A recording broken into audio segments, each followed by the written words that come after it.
दी छोड़ सतगुरु रामपाल जी परमेश्वर जी की जय हो।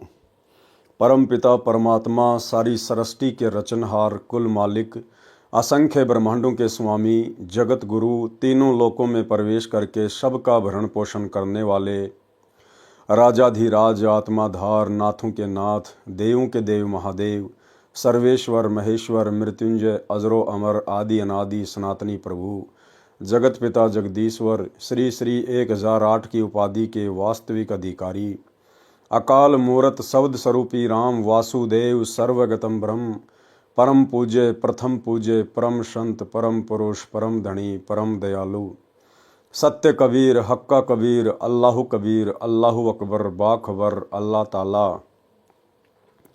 जगत के तारणहार जगत के मुक्तिदाता जगत के जगन्नाथ हारे के सहारे हिंदुओं के राम मुसलमानों के अल्लाह सिखों के वाहिगुरु ईसाइयों के मसीह दया के सागर दयानिधि करुणा के सागर करुणानिधि स्वयंभू परिभू संकट मोचन कष्ट हरण मंगल करण दुख भंजन अविगत कबीर निर्विकार निर्विषम परमात्मा अलय अलेख सतगुरु आदि अनादि सतगुरु असली मर्यादा पुरुषोत्तम असली राम असली कृष्ण असली घनश्याम असली मुरारी राजाओं के राजा महाराजाओं के महाराजा शहंशाहों के शहंशाह सम्राटों के सम्राट भगवानों के भगवान अल्लाहों के अल्लाह प्रभुओं के प्रभु मसीहाओं के मसीह सच्चे वाहिगुरु बाबाओं के बाबा पीरों के पीर सेठों के सेठ जगत सेठ सावड़सा सेठ सर्वगुण संपन्न अनंत कोटि कलाओं के स्वामी अनंत कोटि ब्रह्मांडों के नायक योगियों में महायोगी ध्यानियों में महाध्यानी सिद्धों में परम सिद्ध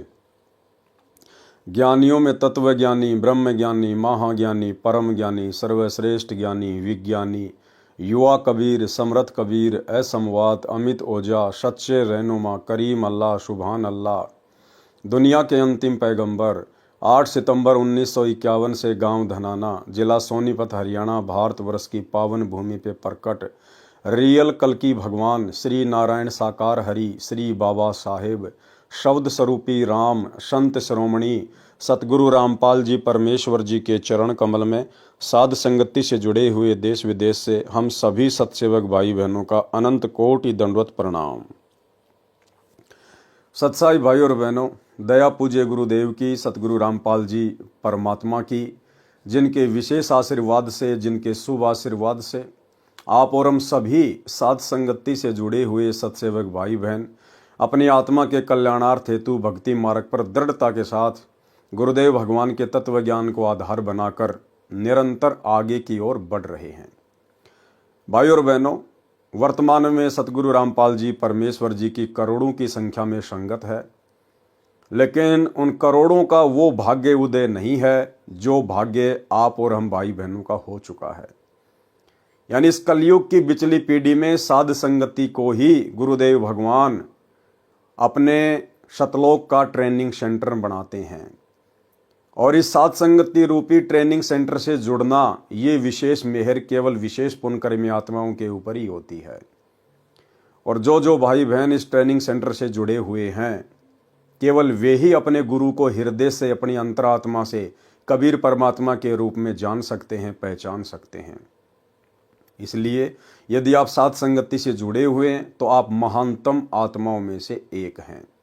आने वाले समय में जो क्रिया वर्तमान में साध संगति से जुड़े हुए सत्सेवक भाई बहन अपने गुरु को परमात्मा मान के कर रहे हैं, पूरा विश्व करेगा, पूरा विश्व।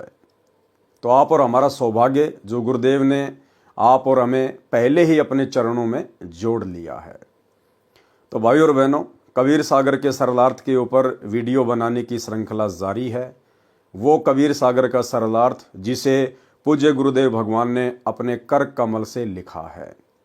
भाई और बहनों, आज का वीडियो हम शुरू करें उससे पहले आपको एक छोटी सी जानकारी उपलब्ध करवा देता हूं, क्योंकि हम जिस सत भक्ति मार्ग से जुड़े हुए हैं ये सत्य का मार्ग है और सत्य के मार्ग में रति भर भी झूठ नहीं चलती है। और यदि रति भर भी झूठ का समावेश हुआ तो भाई और बहनों, परमात्मा फिर हमसे कोसों दूर हो जाते हैं। लेकिन झूठ नहीं, महाझूठ का पुलिंदा सतलोक आश्रम मैनेजमेंट हरियाणा सतगुरु रामपाल जी का कलयुगी परिवार और सभी सतलोक आश्रम से जुड़े हुए कोऑर्डिनेटर। ये लोग आज से पहले एक बहुत बड़ी झूठ जो भगत समाज से छुपाते हुए फिर रहे थे, आज उस झूठ का पर्दाफाश हुआ है। इसलिए सोचा आप भगत भाई बहनों को भी थोड़ा सा परिचित करवा दूं, ताकि आप भी ज्ञान आधार से सोचने पर विवश हो जाएं और विचार करें कि जो सतलोक आश्रम मैनेजमेंट हरियाणा बात बात पर दुहाई देता है कि हम जो भी कुछ करते हैं अपने गुरुदेव के आदेश से करते हैं, हम एक कदम भी अपने गुरुजी की आज्ञा के बिना नहीं उठाते, तो भला एक इतनी बड़ी झूठ का कदम क्या आपने अपने गुरुदेव की आज्ञा लेकर उठाया है? क्या वो सत्यवादी परमात्मा वर्तमान में उनके नाम से जो पुस्तकें छप रही है, क्या उन पुस्तकों में लिखवाएगा, समावेश करवाएगा? एक सच्चा भगत तो कभी सौपन में भी नहीं सोच सकता है। तो आपको एक छोटा सा वीडियो दिखाता हूं भाई और बहनों। ये लड़का है, शायद आप इसे जानते होंगे। ये शिवांश नाम का लड़का है। ये सतगुरु रामपाल जी का सेवक नहीं है, उनका भगत नहीं है, और आजकल ये काफ़ी चर्चा में है, विशेषकर संत रामपाल जी भगवान के भक्तों के बीच में।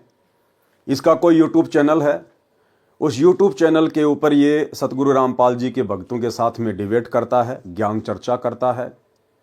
ये बहुत कुछ जानने का प्रयास करता है, समझने का प्रयास करता है, और अपने स्तर पर जैसा भी इसको ज्ञान प्राप्त है ये सामने वाले को समझाने का भी प्रयास करता है। हालांकि वर्तमान में ये शिवांश सतगुरु रामपाल जी परमेश्वर जी के तत्व ज्ञान से परिचित नहीं है। ये फिलहाल शंकराचार्य जी से प्रभावित है, ये उनका शिष्य है, उनके पंथ से जुड़ा हुआ है। इसलिए हम इसकी किसी भी बात का बुरा नहीं मान सकते, क्योंकि ये भी परमात्मा का बच्चा है, सतगुरु रामपाल जी परमेश्वर जी की ही आत्मा है। लेकिन वर्तमान में अभी इसके भक्ति संस्कार इतने मजबूत नहीं हैं, जिस कारण से ये उनका विरोध कर रहा है, उनके तत्व ज्ञान को ना समझकर। अनजान है, इसलिए हम इसकी बातों का बुरा नहीं मानते हैं। परंतु आज इसने जो एक खुलासा किया है वो बहुत बड़ी बात है। इसके द्वारा किया गया एक खुलासा आप सभी सतलोक आश्रमों से जुड़े हुए भाई बहनों को सोचने पर मजबूर कर देगा कि सत्यवादी सतगुरु रामपाल जी परमेश्वर जी के भक्ति मार्ग में इतना बड़ा झूठ क्यों, भगत समाज के साथ इतना बड़ा धोखा क्यों, किस बात का डर, किस बात का भय? एक तरफ तो आप सतलोक आश्रम वाले डंका पीटते हो कि निर्विकार निर्भय तू ही और शकल भयमान, और सब पर तेरी साहिबी तुझ पर साहिब नाए, कि हमारे कबीर परमात्मा निर्विकार हैं, निडर हैं, निर्भय हैं, उनसे बढ़कर कोई परमात्मा नहीं, कोई साहिब नहीं। तो भाई ऐसे निर्भय, निडर, निर्विकार कबीर परमात्मा की शरण में आने के बाद उनकी भक्ति करते करते फिर भाई गुरुदेव भगवान के कलयुगी परिवार को, सतलोक आश्रम मैनेजमेंट हरियाणा को भला किस बात का डर सता रहा था, जो जीने की राह जैसी पुस्तक और अंधश्रद्धा खतरा भक्ति ये जान, इन पुस्तकों में एड्रेस ही गलत लिख दिया, झूठा एड्रेस लिख दिया। ये शिवांश नाम का लड़का जब इसने देखा कि जीने की राह पुस्तक के ऊपर एक तरफ तो C117 Bawana industrial area Jaipur लिखा हुआ है, और दूसरी जीने की राह पुस्तक के ऊपर C117 बवाना इंडस्ट्रियल एरिया नई दिल्ली लिखा हुआ है। तो जयपुर में तो बवाना नाम की कोई जगह नहीं है, ना ऐसा कोई यहाँ पर औद्योगिक क्षेत्र है। फिर इसने ट्राई किया दिल्ली जाकर, और जब ये दिल्ली में गया इन पुस्तकों के ऊपर लिखे हुए एड्रेस के ऊपर, तो भाई और बहनों वहाँ पर कोई प्रिंटिंग प्रेस नहीं है। जो एड्रेस सतलोक आश्रम मैनेजमेंट हरियाणा ने काल प्रेरणा से, डर और भय के कारण जीने की राह और अंधश्रद्धा खतरा भक्ति ये जान जैसी पुस्तकों के अंदर डाल रखा है, वहां तो एक फैक्ट्री है और उस फैक्ट्री में पाउडर बनता है, पाउडर। ये लड़का वहां जाके आया, पूरी जांच पड़ताल की, और इसने अपना वीडियो बना के डाला है, जो दास आपको दिखा रहा है। मैं यहाँ पर इस फैक्ट्री के जो सुपरवाइजर हैं, इस समय वो हमारे साथ में हैं। आप इनसे पूछिए कि ये यहाँ पर कब से काम कर रहे हैं और ये आपको बताएंगे कि इस फैक्ट्री में इस पते पर क्या होता है, इस बिल्डिंग में क्या होता है C117 में। जी जी हाँ, C117 है फैक्ट्री सेक्टर 3 में। और यहाँ पर लगभग ये तो लगभग 10-12 साल से यहाँ पर है। और इसमें का तो कोई भी काम यहाँ नहीं होता। पाउडर बनता है, पाउडर कोटिंग वाला, सभी पाउडर कट्टे वगैरह रखे हैं। ये प्लांट है, यहाँ पर कोई ऐसी प्रेस वगैरह नहीं है। ये गलत एड्रेस पे गलत किताब छापी गई है। कोई इस तरह की यहाँ पर इस तरह की कोई किताब वगैरह नहीं बनती। ये सब पाउडर का काम है। सब ये प्लांट लगा है, यहाँ पाउडर तैयार होता है। सभी कट्टे रखे हैं पाउडर के।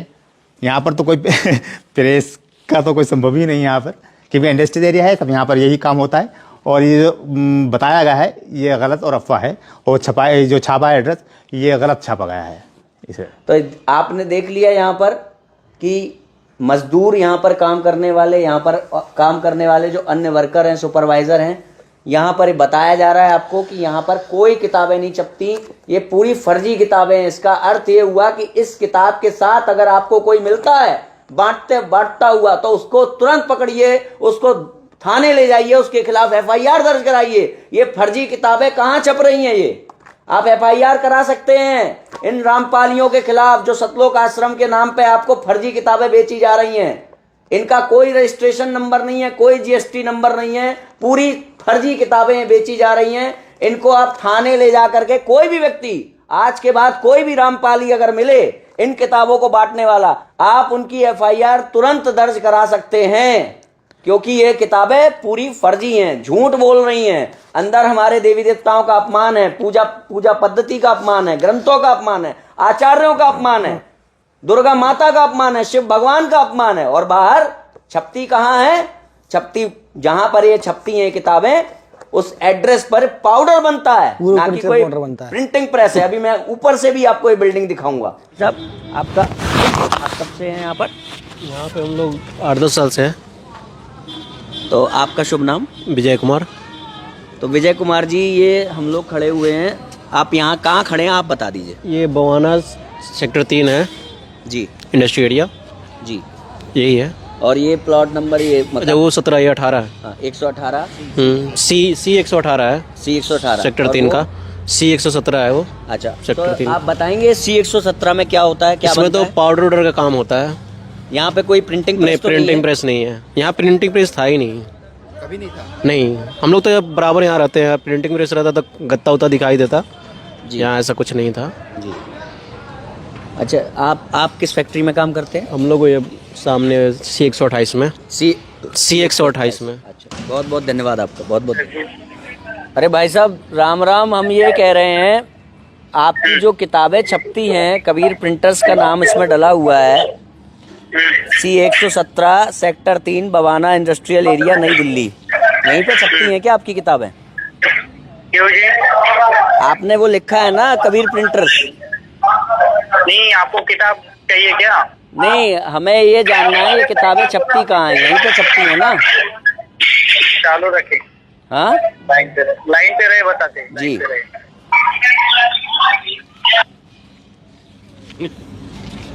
हो गया। हाँ बोलिए जी, क्या जानकारी चाहिए आपको उस बारे की? भाई साहब, हम ये कह रहे हैं, आपका ये कबीर प्रिंटर्स को देखने हम आए थे, हम खड़े हुए हैं इस समय C 117 sector 3 Bawana industrial area नई दिल्ली। यहाँ पर पाउडर बन रहा है, यहाँ पर तो कबीर प्रिंटर सही नहीं। कहाँ है आपका आपने कबीर कौन प्रिंटर? सी किताब देखी आपने? कहाँ पे किताब देखी आपने? अंधश्रद्धा, तो किताब पे हाँ? अंधश्रद्धा भक्ति खतराए जान। अंधश्रद्धा खतरा भक्ति जाने क्या? चालू रखे, लाइन पे रहे। क्यों जाननी ये तो बताओ। आपने यहाँ पे क्यों लिखा है, बताइए। आपकी किताब में लिखा हुआ है, क्यों लिखा हुआ है ये एड्रेस? जिससे कि अगर हमें कोई काम पड़े तो हम उस एड्रेस पे जा सके ना। हेलो, ऐसे काम नहीं बनेगा। ये देख लिया आप लोगों ने इन लोगों की सच्चाई। तो इसका मतलब क्या है पता है? इसका मतलब ये है कि तुम जिनकी किताबों को बांट रहे हो, वो किताबें सब चोरी से छप रही हैं। और जिस दिन किसी का दिमाग ठनकेगा और तुम्हें इन किताबों के साथ वो पुलिस स्टेशन ले जाएगा, उस दिन ये लोग तुम्हें पहचानने से मना कर देंगे कि हमने इनको कोई किताब नहीं दी, हमने इनको कोई किताब छाप के नहीं दी। आई बात समझ में? जो लोग इनकी किताबें बांट रहे हो ना सेवादार के रूप में, धर्म धर्म के प्रचार प्रसार के रूप में, गुरु के प्रचार प्रसार के रूप में, वो सोच लो तुम्हारा क्या हाल होने वाला है अब। क्योंकि अब बच्चा जब भी इन किताबों के साथ तुम लोग पकड़े जाओगे या कोई भी पकड़ा जाएगा तो उसको सीधे थाने ले जाया जाएगा, क्योंकि इसमें दिया गया जो एड्रेस है झूठा है। ये किताबें चोरी से, फर्जी से छापी जा रही हैं। भाई और बहनों, देखो ये सत का मार्ग है और भगत का एक लक्षण बताया गुरुदेव ने। भगत कभी भी पक्षपात नहीं करता, ना जगत से ना भगत से। ये लड़का सतगुरु रामपाल जी की शरण में नहीं है, लेकिन यदि इस लड़के की कोई बात सत्य होंगी तो हम भक्तों का फर्ज बनता है कि हम उसका पक्ष लें। पक्ष लेने का मतलब है हम उसको गलत नहीं ठहरा सकते। ये बहुत ही घटिया और शर्मसार करने वाली बात है कि सतवादी सतगुरु रामपाल जी परमेश्वर जी के नाम से छापी जा रही पुस्तकों में गलत एड्रेस लिखा गया है। यदि सतलोक आश्रम मैनेजमेंट हरियाणा के ऊपर इस फैक्ट्री का मालिक, जिस फैक्ट्री में पाउडर बनता है, यदि वो मुकदमा कर दे, इन लोगों की जमानत भी करवाने वाला कोई नहीं मिलेगा, जमानत भी करवाने वाला। इतना बड़ा जुर्म, इतना बड़ा झूठ इन लोगों ने बोला है। क्या आवश्यकता थी भाई और बहनों इन लोगों को गलत एड्रेस देने की? क्या आवश्यकता आन पड़ी थी? क्या सतगुरु रामपाल जी भगवान का ज्ञान जो इन पुस्तकों में लिखा हुआ है, क्या वो शास्त्रों के विरुद्ध है? क्या वास्तव में सतगुरु रामपाल जी का ज्ञान घटिया है, कमजोर है, झूठा है, जो भय और डर के कारण इन पुस्तकों में गलत एड्रेस दे दिया गया है? और यदि सतगुरु रामपाल जी का ज्ञान सत्य है और यदि सतलोक आश्रम मैनेजमेंट हरियाणा को, गुरुदेव के कलयुगी परिवार को इस बात पर पूरा विश्वास है, तो भला फिर डर किस बात का, भय किस बात का? गलत एड्रेस क्यों दिया? अगर कोई आपसे वाद विवाद करे, आपसे कोई ज्ञान चर्चा करना चाहे, तो खुलकर आप जी उनके साथ में ज्ञान चर्चा कीजिए। आप टीवी चैनल पर आइए, डिबेट कीजिए कि साहब जो पुस्तकें हम छाप रहे हैं, इन पुस्तकों में भला गलत क्या है। हम एक एक चीज को अपने गुरुदेव के ज्ञान आधार से और वर्तमान हिंदू, मुस्लिम, सिख, ईसाई धर्म में, समाज में जो उनकी पवित्र धार्मिक पुस्तकें हैं, हम उन्हीं से प्रमाणित कर देंगे कि सतगुरु रामपाल जी का ज्ञान गलत नहीं है, इन पुस्तकों में लिखी हुई बातें गलत नहीं है। परंतु भाई और बहनों, हाथी के दांत खाने के ओर, दिखाने की ओर। सतगुरु रामपाल जी का ज्ञान तो सत्य है, इसमें कोई दो राय नहीं है, लेकिन जो लोग सतगुरु रामपाल जी के ज्ञान को समझ नहीं पाए, जो लोग सतगुरु रामपाल जी को नहीं समझ पाए और केवल इन पुस्तकों को वर्तमान में भोले भाले भगत समाज से आलू टमाटर की तरह समाज में बिकवाकर केवल अपना धार्मिक स्वार्थ सिद्ध कर रहे हैं, उन लोगों को भय है, उन लोगों को डर है। ज्ञान प्रचार करना कोई गलत बात नहीं है, सभी भाई बहनों को भक्ति और ज्ञान प्रचार ही करना चाहिए, भगत का और तीसरा काम नहीं होता है। परंतु उस ज्ञान को इस प्रकार से झूठ के साथ लपेट कर क्यों?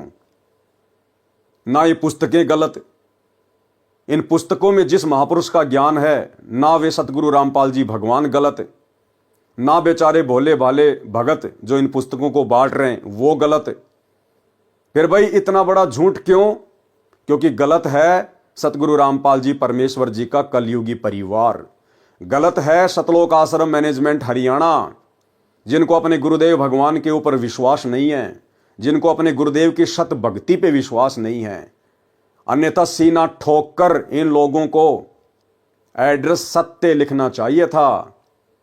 हालांकि इन लोगों ने अपनी खुद की प्रिंटिंग प्रेस बना रखी है, सतलोक आश्रम मैनेजमेंट हरियाणा ने अपनी खुद की प्रिंटिंग प्रेस बना रखी है। उसके बावजूद ये अपनी प्रिंटिंग प्रेस का एड्रेस ना देकर, डर के कारण, भय के कारण, और गलत एड्रेस इन पुस्तकों में डाल दिया है।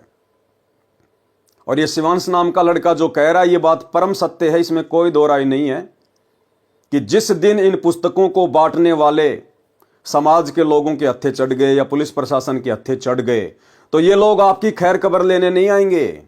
ये लोग जो आपको पुस्तकें दे रहे हैं बांटने के लिए, गुरुदेव का परिवार, आपके कोऑर्डिनेटर, ये आपकी जमानत तक भी करवाने नहीं आएंगे। ये तो परम सत्य है भाई और बहनों, क्योंकि ये नमूना तो ये लोग पहले ही बरवाला कांड में दिखा चुके हैं। जिस समय इन्होंने अपनी मनमानी के चलते 2014 में बरवाला कांड करवाया, जजों के खिलाफ पुस्तकें लिखी, प्रशासन को भड़काया, संत रामपाल जी को इन्होंने बंधक बनाया और उनके भोले भाले भक्तों को उन्हीं का आदेश बताकर आश्रम के बाहर काले कपड़े पहनाकर, हाथों में हथियार देकर, डंडे देकर पुलिस प्रशासन के साथ मरने मारने के लिए खड़ा कर दिया गया। और जब मीडिया वालों ने सवाल किया आश्रम के मीडिया प्रभारी राज कपूर उर्फ प्रीतम दास से, तो उस बंदे ने साफ साफ मना कर दिया कि महिला और बच्चों को हम नहीं लाए हैं, ये तो अपने आप ही आकर बैठ गए हैं। जबकि इन भक्तों की सहमति के बिना एक चिड़ी का बच्चा भी आश्रम के बाहर नहीं बैठ सकता था। उस समय जो भी आदेश दिए जा रहे थे सतलोक आश्रम मैनेजमेंट हरियाणा के द्वारा गुरुजी का नाम लेकर दिए जा रहे थे।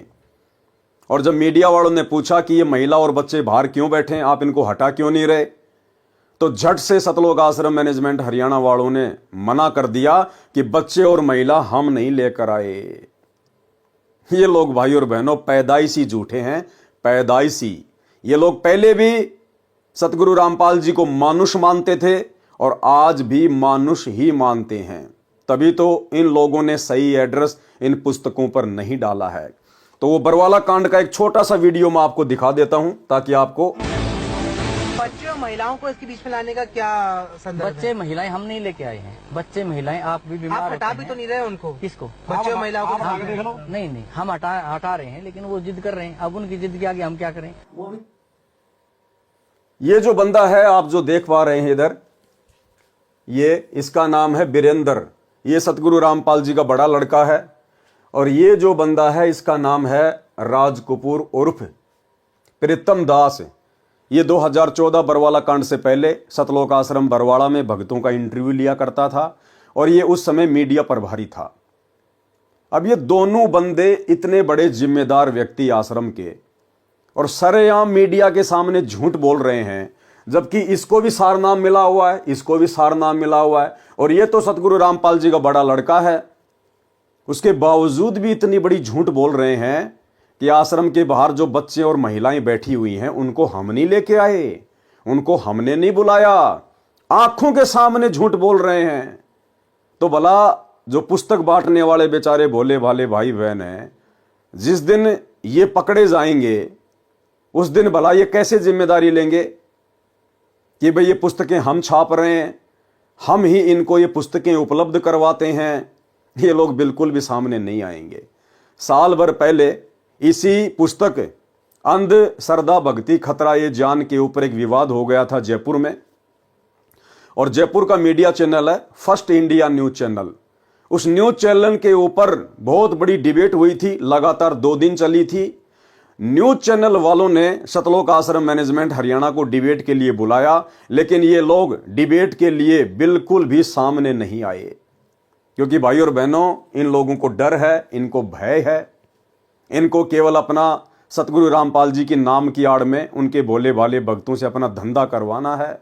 बाकी इन लोगों को ज्ञान प्रचार से, भक्ति और भगवान से, भगत समाज से कोई लेना देना नहीं है। तो इतना बड़ा झूठ जब ये भक्तों की आंखों के सामने, सतलोक आश्रम बरवाड़ा के सामने, मीडिया के सामने, पूरे देश के सामने बोल सकते हैं, तो भला जिस दिन बेचारे भगत भाई बहन पकड़े जाएंगे उस दिन ये कैसे सामने आएंगे।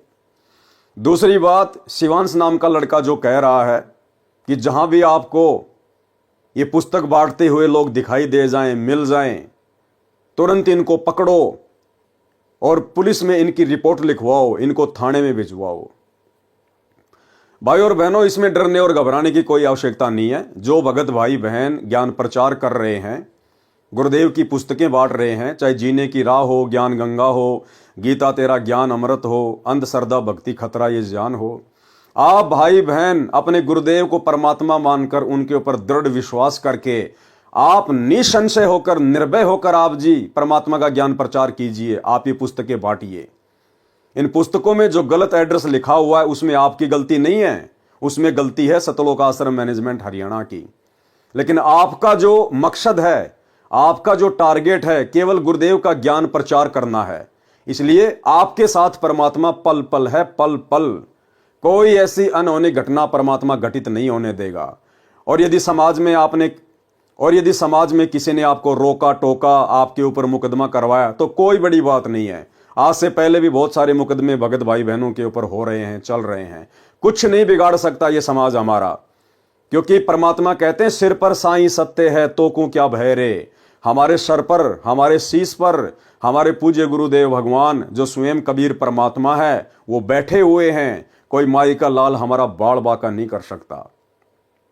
और यदि फिर भी कोई इन पुस्तकों को लेकर डिबेट करना चाहे मीडिया चैनल पर, तो मैं पवन दास 24 हावर मेरे गुरुदेव भगवान के ज्ञान को लेकर आप लोगों से ज्ञान चर्चा करने के लिए तैयार हूं। सतलोक आश्रम मैनेजमेंट हरियाणा, गुरुदेव का कलयुगी परिवार, कोऑर्डिनेटर, आश्रम संचालक, ये ना कभी पहले सामने आए थे, ना वर्तमान में आ रहे हैं, ना आगे कभी ज्ञान चर्चा करने के लिए आएंगे, क्योंकि इनको खुद को पूरा ज्ञान नहीं है। इनको खुद को विश्वास नहीं है कि हमारा गुरु ही परमात्मा है और उनका ज्ञान परम सत्य है। इसलिए अगर आपको लगे कि यह ज्ञान गलत है, इस ज्ञान का कोई जो है सिर पैर नहीं है, तो मैं पवन दास अपने गुरुदेव भगवान सतगुरु रामपाल जी परमेश्वर जी के आशीर्वाद से आप जिस भी न्यूज चैनल पर डिबेट करना चाहें, मैं 24 हावर तैयार हूं। 82 73 84 95 60 ये मेरा मोबाइल नंबर है।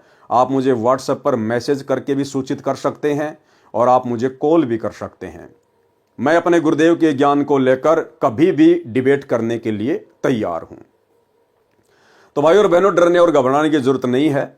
ये तो काल प्रेरणा से इस प्रकार की आपदाएं इस भक्ति मार्ग में भगतों के ऊपर ना जाने आती रही हैं, आती रहेंगी, क्योंकि काल कभी भी परमेश्वर के मार्ग को इतनी आसानी से आगे नहीं बढ़ने देना चाहता है। लेकिन वो परमात्मा का बेटा है, परमात्मा का बच्चा है, वो परमात्मा से बाहर नहीं चल सकता, उसकी सोच इतनी नहीं है। इसलिए हमें डरने और घबराने की जरूरत नहीं है। आप अपने गुरुदेव को साक्षी मानकर, आप अपने गुरुदेव भगवान के ऊपर विश्वास करके ज्ञान प्रचार कीजिए, अपनी भक्ति कीजिए। कहीं शौपन में भी आपको धोखा नहीं मिलेगा। और यदि आपने विश्वास किया अपने कोऑर्डिनेटरों के ऊपर, गुरुदेव के बेटा बेटी भाई बंधु रिश्तेदारों के ऊपर, तो भाई धोखा ही धोखा है, धोखा ही धोखा।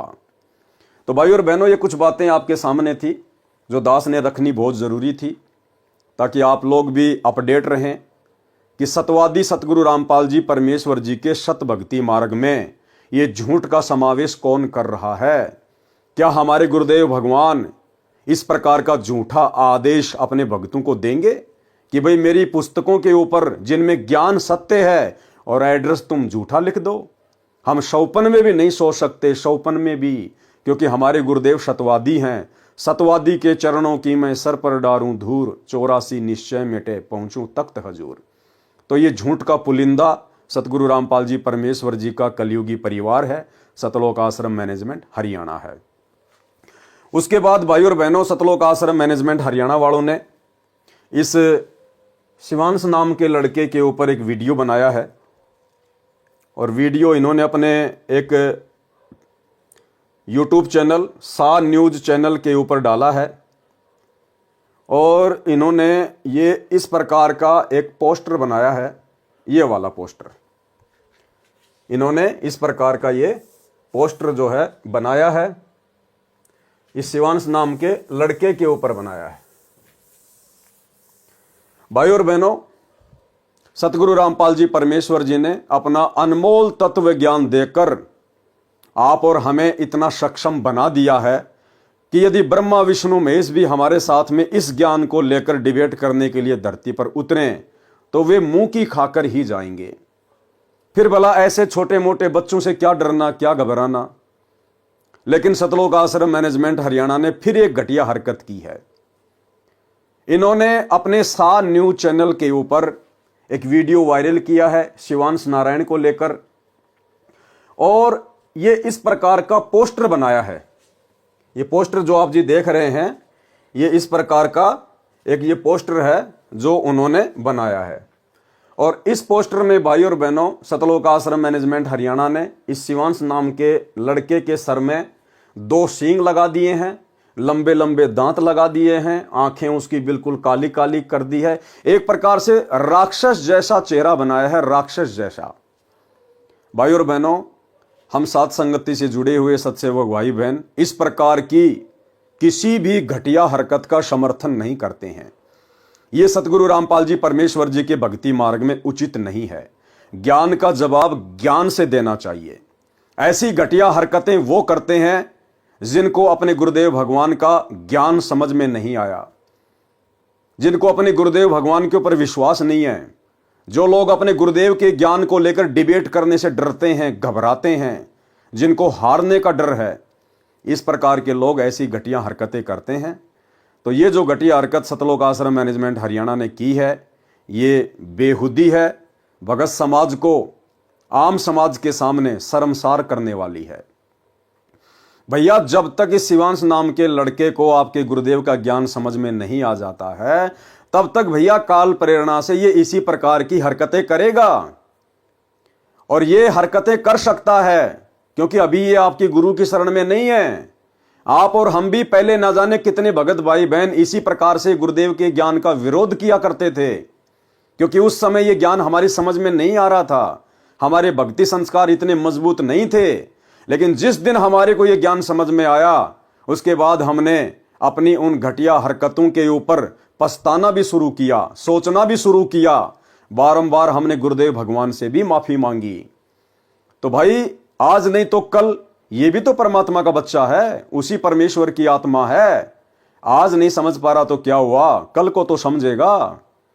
उस समय आप लोग इसको क्या मुंह दिखाओगे?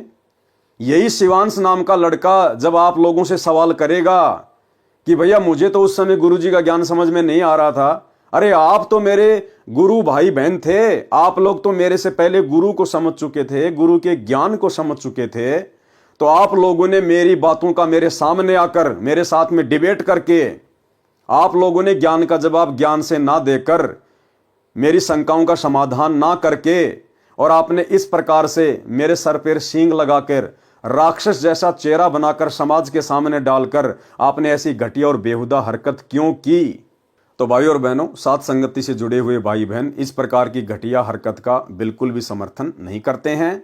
परमेश्वर का ज्ञान अनमोल है, परम सत्य है। यदि आपको ज्ञान समझ में आया है तो आपने ज्ञान आधार से सामने वाले को संतुष्ट करना चाहिए। यह बात अलग है कि सामने वाला आपके ज्ञान से संतुष्ट होता है या नहीं होता है, लेकिन इस प्रकार की घटिया हरकतें करने से बचना चाहिए। उसके बाद भाई और बहनों, हाल ही एक नया वीडियो, अभी जो लेटेस्ट वीडियो सतलोक आश्रम मैनेजमेंट हरियाणा ने मुझ पवन दास के ऊपर भी वायरल किया है, और उसका भी एक पोस्टर इन्होंने बना के डाला है, वो भी मैं आपको दिखा देता हूं। ये मेरे ऊपर एक नया वीडियो इन्होंने डाला है आज 29 दिसंबर 2024 को। इनका ये सा न्यूज चैनल है, आप वहां जाकर देख सकते हैं। गुरुद्रोही एक्सपोज्ड, सावधान सावधान सावधान, धोखेबाजों से सावधान। पूरा वीडियो देखिए सा न्यूज चैनल पर, आप जिस वीडियो को जाकर देख सकते हैं। और बहुत ही बेहुदा तरीके से इन्होंने, क्योंकि झूठ तो इनका पैदाइशी गुण है, बहुत सारी झूठ, बल्कि सारी की सारी झूठ इन लोगों ने मुझ पवन दास के विषय में इस 1.5 घंटे के वीडियो में बोली हुई है। इन्होंने कहा है कि पवन दास के ऊपर 12 से ज्यादा मुकदमे चल रहे हैं। ये कभी जिंदगी में 12 से ज्यादा मुकदमे मेरे ऊपर वर्तमान 29 दिसंबर 2024 तक ये साबित नहीं कर पाएंगे। मेरे ऊपर केवल वर्तमान में एक मुकदमा है, जो कि मेरे पूज्य गुरुदेव भगवान सतगुरु रामपाल जी परमेश्वर जी ने इस परीक्षा के समय में मेरी परीक्षा लेने के लिए और भगत समाज की परीक्षा लेने के लिए 420 का लगाया हुआ है। इसके अलावा मेरे ऊपर और कोई मुकदमा नहीं है। दूसरा झूठ इन्होंने बोला कि पवन दास के अवैध संबंध उसके छोटे भाई की पत्नी के साथ में थे, और एक समय पवन दास के छोटे भाई ने अपनी पत्नी को पवन दास के साथ आपत्तिजनक स्थिति में देख लिया, जिस कारण से उसके भाई ने अपनी पत्नी को तेल डालकर जला दिया। भाई और बहनों, ऐसी ऐसी महाझूठ इन लोगों ने इस वीडियो में डाल रखी हैं। मैंने वीडियो पूरा नहीं देखा, लेकिन जितना देखा उसके बाद मैंने उसको बंद कर दिया, क्योंकि मैं तो इन लोगों की पैदाइशी घटिया हरकतों से भली भांति परिचित हूं। 10 साल से मैं इन महा झूठे लोगों को झेल रहा हूं। लेकिन कोई बात नहीं भाई और बहनों, सत हमेशा सत ही रहेगा, सत हमेशा विजयी होता है, आज नहीं तो कल, चाहे उसको कोई कितना ही दबाने का प्रयास करे। तो ज्ञान का जवाब ज्ञान से देना चाहिए, लेकिन ऐसी घटिया हरकतें जो सतलोक आश्रम मैनेजमेंट हरियाणा के द्वारा की जा रही हैं, ये वाकई में भगत समाज को शर्मसार करने वाली हैं। तो ये एक छोटी सी जानकारी थी जो आप भगत भाई बहनों को देनी थी। अब हम आगे बढ़ते हैं परम पूज्य परमेश्वर सतगुरु रामपाल जी के कर कमल से लिखित पवित्र पुस्तक कबीर सागर के सरलार्थ में। तो भाई और बहनों, आज हमारा इस विषय पर 53 नंबर का वीडियो है और कबीर सागर का सरलार्थ पेज नंबर 503 है। पांडवों की यज्ञ में सुपच सुदर्शन द्वारा शंख बजाना। यानी धर्मदास जी ने कबीर परमेश्वर जी से सवाल किया कि हे परमात्मा, आपने द्वापर युग में पांडवों का यज्ञ किस प्रकार से सफल किया, मुझे थोड़ा विस्तार से बताने की कृपया करें। तो परमेश्वर फिर यहां बता रहे हैं, जैसा कि सर्वविदित है कि महाभारत के युद्ध में अर्जुन ने युद्ध करने से मना कर दिया था तथा शस्त्र त्याग कर युद्ध के मैदान में दोनों सेनाओं के बीच में खड़े रथ के पिछले हिस्से में आंखों से आंसू बहाता हुआ बैठ गया था। तब भगवान श्री कृष्ण के अंदर प्रवेश काल शक्ति ब्रह्म अर्जुन को युद्ध करने की राय देने लगा था। तब अर्जुन ने कहा था कि भगवान, ये घोर पाप मैं नहीं करूंगा, इससे अच्छा तो भिक्षा का अन्न भी खाकर गुजारा कर लेंगे। तब भगवान काल श्री कृष्ण जी के शरीर में प्रवेश करके बोला था कि अर्जुन, युद्ध कर, तुझे कोई पाप नहीं लगेगा। देखें गीता जी के अध्याय 11 के श्लोक 33, अध्याय 2 के श्लोक 37 व 38 में। महाभारत में लेख आता है कि श्री कृष्ण जी के कहने से अर्जुन ने युद्ध करना स्वीकार कर लिया। घमासान युद्ध हुआ, करोड़ों व्यक्ति व सर्व कौरव युद्ध में मारे गए और पांडव विजयी हुए। तब पांडव प्रमुख युधिष्ठिर को राज्य सिंहासन पर बैठाने के लिए स्वयं भगवान श्री कृष्ण ने कहा, तो युधिष्ठिर ने यह कहते हुए गद्दी पर बैठने से मना कर दिया कि मैं ऐसे पाप युक्त राज्य को नहीं करूंगा जिसमें करोड़ों व्यक्ति मारे गए थे, उनकी पत्नियां विधवा हो गई हैं, करोड़ों बच्चे अनाथ हो गए, अभी तक उनके आंसू भी नहीं सूखे हैं, किसी प्रकार की भी बात न बनती देखकर श्री कृष्ण जी ने कहा कि आप भीष्म जी से राय लो, क्योंकि जब व्यक्ति स्वयं फैसला लेने में असफल रहे तब किसी स्वजन से विचार कर लेना चाहिए। युधिष्ठिर ने यह बात स्वीकार कर ली। तब श्री कृष्ण जी युधिष्ठिर को साथ लेकर वहां पहुंचे जहां पर श्री भीष्म तीरों की सैया चारपाई पर अंतिम श्वास गिन रहे थे। वहां जाकर श्री कृष्ण जी ने भीष्म से कहा कि युधिष्ठिर राज्य गद्दी पर बैठने से मना कर रहे हैं, कृपया आप इन्हें राजनीति की शिक्षा दें। भीष्म जी ने बहुत समझाया, परंतु युधिष्ठिर अपने उद्देश्य से विचलित नहीं हुआ। यही कहता रहा कि इस पाप से युक्त रुधिर से सने राज्य को भोग कर मैं नरक प्राप्ति नहीं चाहूंगा। श्री कृष्ण जी ने कहा कि आप एक धर्म यज्ञ करो जिससे आपको युद्ध में हुई हत्याओं का पाप नहीं लगेगा। इस बात पर युधिष्ठिर सहमत हो गया और एक धर्म यज्ञ की, फिर राजगद्दी पर बैठ गया, हस्तिनापुर का राजा बन गया। ये प्रमाण सुख सागर के पहले स्कंद के 8वें तथा 9वें अध्याय से सहाभार प्रश्न नंबर 48 से 53 के ऊपर है। कुछ वर्षों के पर्यंत युधिष्ठिर को भयानक शौपन आने शुरू हो गए, जैसे बहुत सी औरतें रोती बिलखती हुई अपनी चूड़ियां तोड़ रही हैं तथा उनके मासूम बच्चे अपनी मां के पास खड़े, कुछ बैठे पिता पिता कहकर रो रहे हैं, मानो कह रहे हों, हे राजन, हमें भी मरवा दे, भेज दे हमारे पिता के पास। कई बार बिना शीश के धड़ दिखाई देते हैं, किसी की गर्दन कहीं पड़ी है, धड़ कहीं पड़ा है, हाहाकार मची हुई है। युधिष्ठिर की नींद उचट जाती, घबराकर बिस्तर पर बैठकर हाँफने लग जाता, सारी सारी रात बैठकर या महल में घूमकर व्यतीत करता है। एक दिन द्रौपदी ने बड़े पति की यह दशा देखी, परेशानी का कारण पूछा तो युधिष्ठिर कुछ नहीं कहकर टाल गए। जब द्रौपदी ने कई रात्रियों में युधिष्ठिर की यह दुर्दशा देखी तो एक दिन चारों अर्जुन, भीम, नकुल, सहदेव को बताया कि आपका बड़ा भाई बहुत परेशान है, कारण पूछो। तब चारों भाइयों ने बड़े भैया से प्रार्थना करके पूछा कि कृपया परेशानी का कारण बताओ। ज्यादा आग्रह करने पर अपनी सर्व कहानी सुनाई। पांचों भाई इस परेशानी का कारण जानने के लिए भगवान श्री कृष्ण जी के पास गए तथा बताया कि बड़े भैया युधिष्ठिर जी को भयानक शौपन आ रहे हैं, जिनके कारण उनकी रात्रि की नींद व दिन का चैन व भूख समाप्त हो गई है। कृपया कारण व समाधान बताएं। सारी बात सुनकर श्री कृष्ण जी बोले, युद्ध में किए हुए पाप परेशान कर रहे हैं, इन पापों का निवारण यज्ञ से होता है। गीता जी के अध्याय 3 के श्लोक 13 का हिंदी अनुवाद, यज्ञ में प्रतिष्ठित इष्ट अर्थात पूर्ण परमात्मा को भोग लगाने के बाद बने प्रसाद को खाने वाले श्रेष्ठ पुरुष सब पापों से मुक्त हो जाते हैं। और भाई और बहनों, ये प्रोसीजर वर्तमान में गीता जी अध्याय 3 श्लोक नंबर 13 के अनुसार कि यज्ञ में प्रतिष्ठित पूर्ण परमात्मा यानी अपने इष्ट को भोग लगाने के बाद बचा हुआ अन्न खाने से, भोजन खाने से प्राणी सर्व पाप कर्मों से रहित हो जाता है। इस प्रोसीजर से वर्तमान में यदि इस पूरी पृथ्वी पर कोई भक्ति कर रहा है तो केवल साध संगति से जुड़े हुए सत्सेवक भाई बहन कर रहे हैं, क्योंकि दुनिया वालों को तो अभी तक वैसे ही नहीं पता कि पूर्ण परमात्मा कौन है, एकमात्र इष्ट कौन है, जिसके लिए गीता जी अध्याय 3 श्लोक 13 में वो श्लोक लिखा गया है। दूसरी बात, सतलोक आश्रम मैनेजमेंट हरियाणा से जुड़े हुए भाई बहन, इनको अपने गुरुदेव में सतगुरु रामपाल जी में पूर्ण परमात्मा दिखाई नहीं देता, ये उनको अपना इष्ट नहीं मानते। सतलोक आश्रमों से जुड़े हुए भाई बहन अपना इष्ट, अपना परमात्मा मानते हैं एक दाढ़ी मूछ वाली कबीर जी की समझे जाने वाली नकली मुर्दा फोटो को। इसलिए भाई और बहनों, ये सौभाग्य केवल सत्सेवक भाई बहनों को प्राप्त है, क्योंकि हम सत्सेवक भाई बहन ही अपने गुरु जी को इष्ट रूप में मानकर घर घर में उनका आसन लगाकर, घर को ही आश्रम बनाकर, ज्ञान को आधार बनाकर अपने गुरुदेव को गीता अध्याय 3 श्लोक 13 के अनुसार इष्ट मानकर प्रतिदिन भोग लगाकर ही अन्न जल ग्रहण करते हैं। इसलिए सतगुरु रामपाल जी परमेश्वर जी की लाखों करोड़ों की संगत में से वर्तमान में पूर्णतया पाप नाशक भक्ति केवल सत्सेवक भाई बहन ही कर रहे हैं।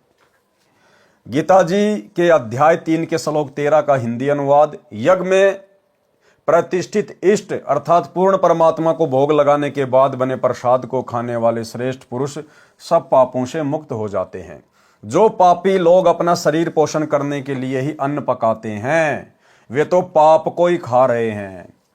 तो सत्सेवकों को छोड़कर बाकी दुनिया वाले और सतलोक आश्रमों से जुड़े हुए भाई बहन केवल पाप ही खा रहे हैं, अर्थात यज्ञ करके सर्व पापों से मुक्त हो जाते हैं।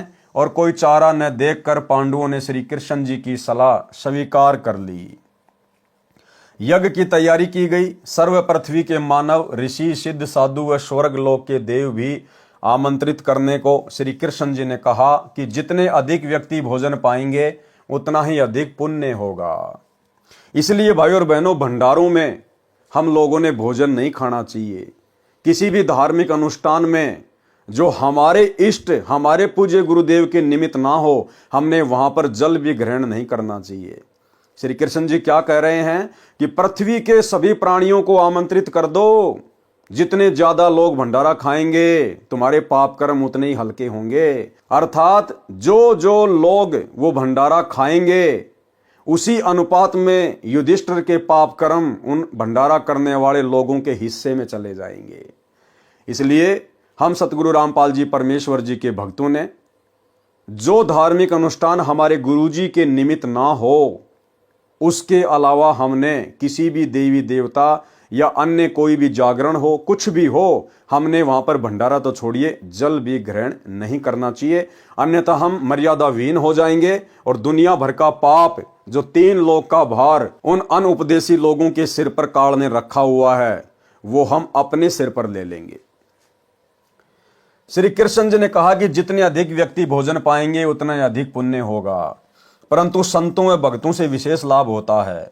उनमें भी कोई परम शक्ति युक्त संत होगा, वह पूर्ण लाभ दे सकता है। तथा यज्ञ पूर्ण होने का साक्षी एक 5 मुख वाला पंचजन्य शंख एक सुसज्जित ऊंचे आसन पर रख दिया जाएगा।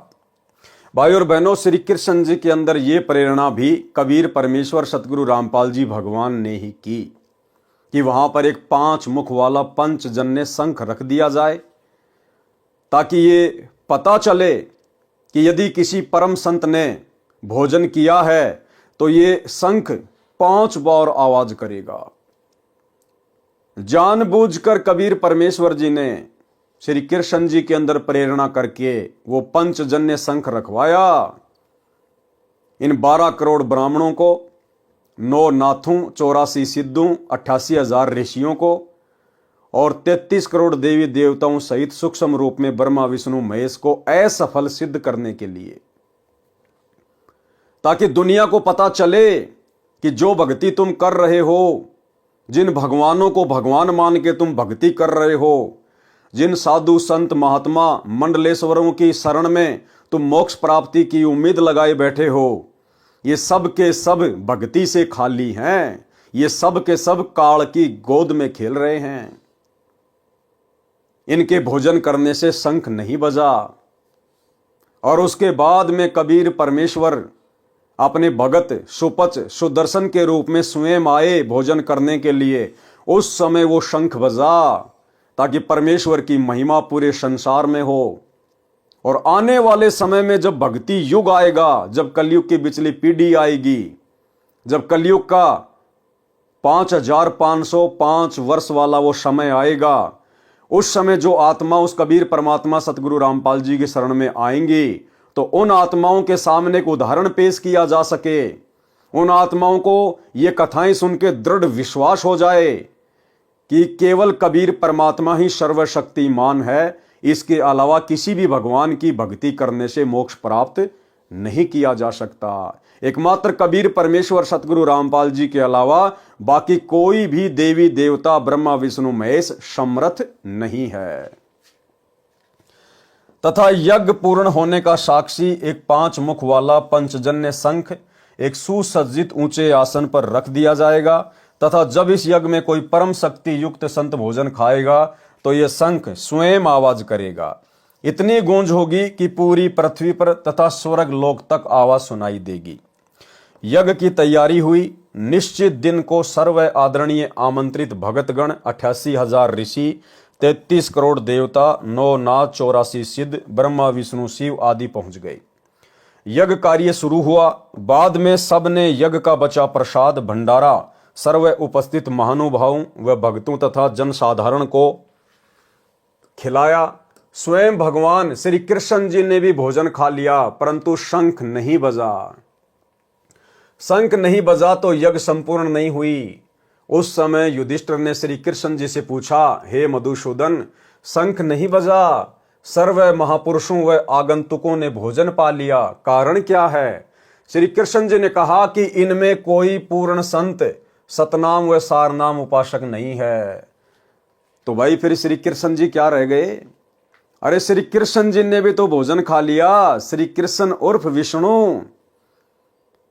भाई अगर उन बाकी संतों महंतों मंडलेश्वरों 9 नाथ, 84 सिद्ध, 88,000 ऋषि, 33 करोड़ देवी देवता और सूक्ष्म रूप में ब्रह्मा और शिवजी ये सब भोजन कर चुके थे, लेकिन शंख नहीं बजा, तो युधिष्ठिर श्री कृष्ण जी से पूछ रहा है कि भगवान शंख नहीं बजा। तो श्री कृष्ण ने कहा कि इनमें कोई भी पूर्ण शक्ति युक्त नहीं है, कोई भी उस पूर्ण परमात्मा का सतनाम या सारनाम उपासक संत नहीं है। तो भाइयों और बहनों, श्री कृष्ण भी फैल।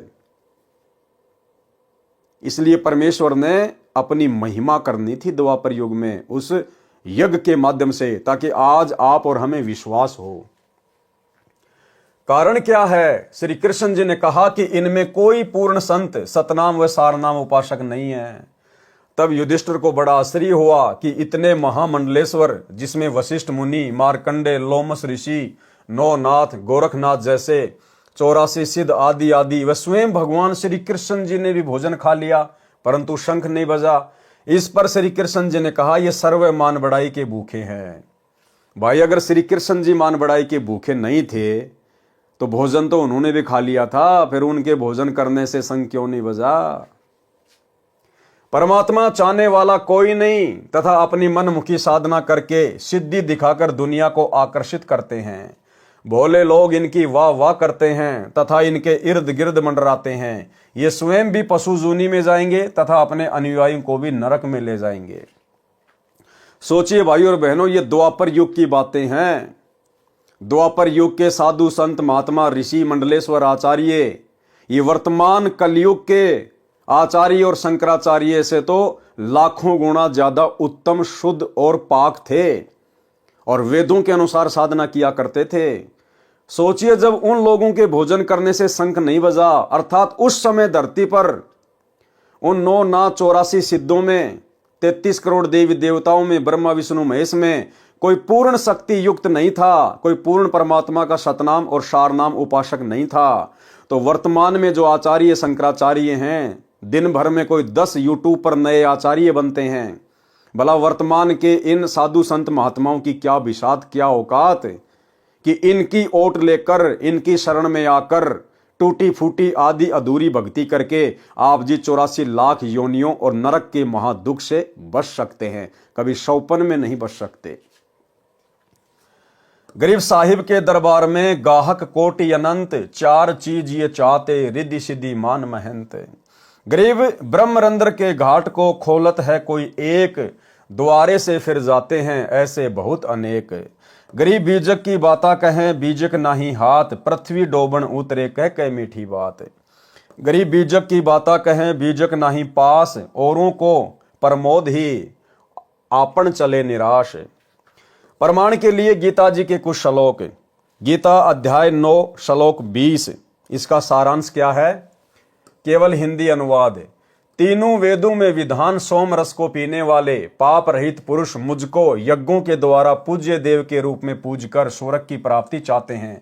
वे पुरुष अपने पुण्यों के फलस्वरूप स्वर्ग लोक को प्राप्त होकर स्वर्ग में दिव्य देवताओं के भोगों को भोगते हैं।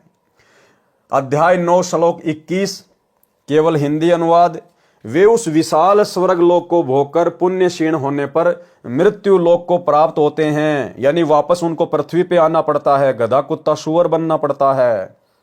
इस प्रकार तीनों वेदों में कहे हुए पूजा कर्मों का आश्रय लेने वाले और भोगों की कामनावश बार बार आवागमन को प्राप्त होते हैं।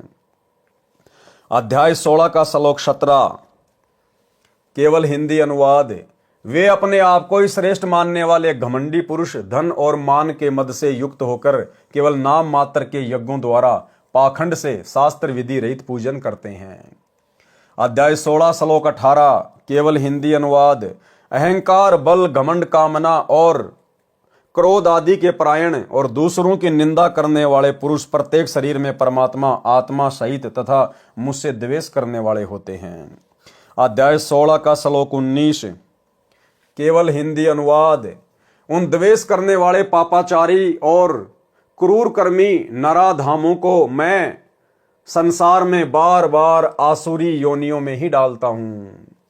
अध्याय 16 का श्लोक 20 केवल हिंदी अनुवाद। हे अर्जुन, वे मूर्ख मुझको न प्राप्त होकर ही जन्म जन्म में आसुरी योनियों को प्राप्त होते हैं, फिर उससे भी अति नीच गति को प्राप्त होते हैं, अर्थात भूत बनते हैं, प्रेत बनते हैं, गधे कुत्ते सुअर बनते हैं, अर्थात घोर नरक में पड़ते हैं।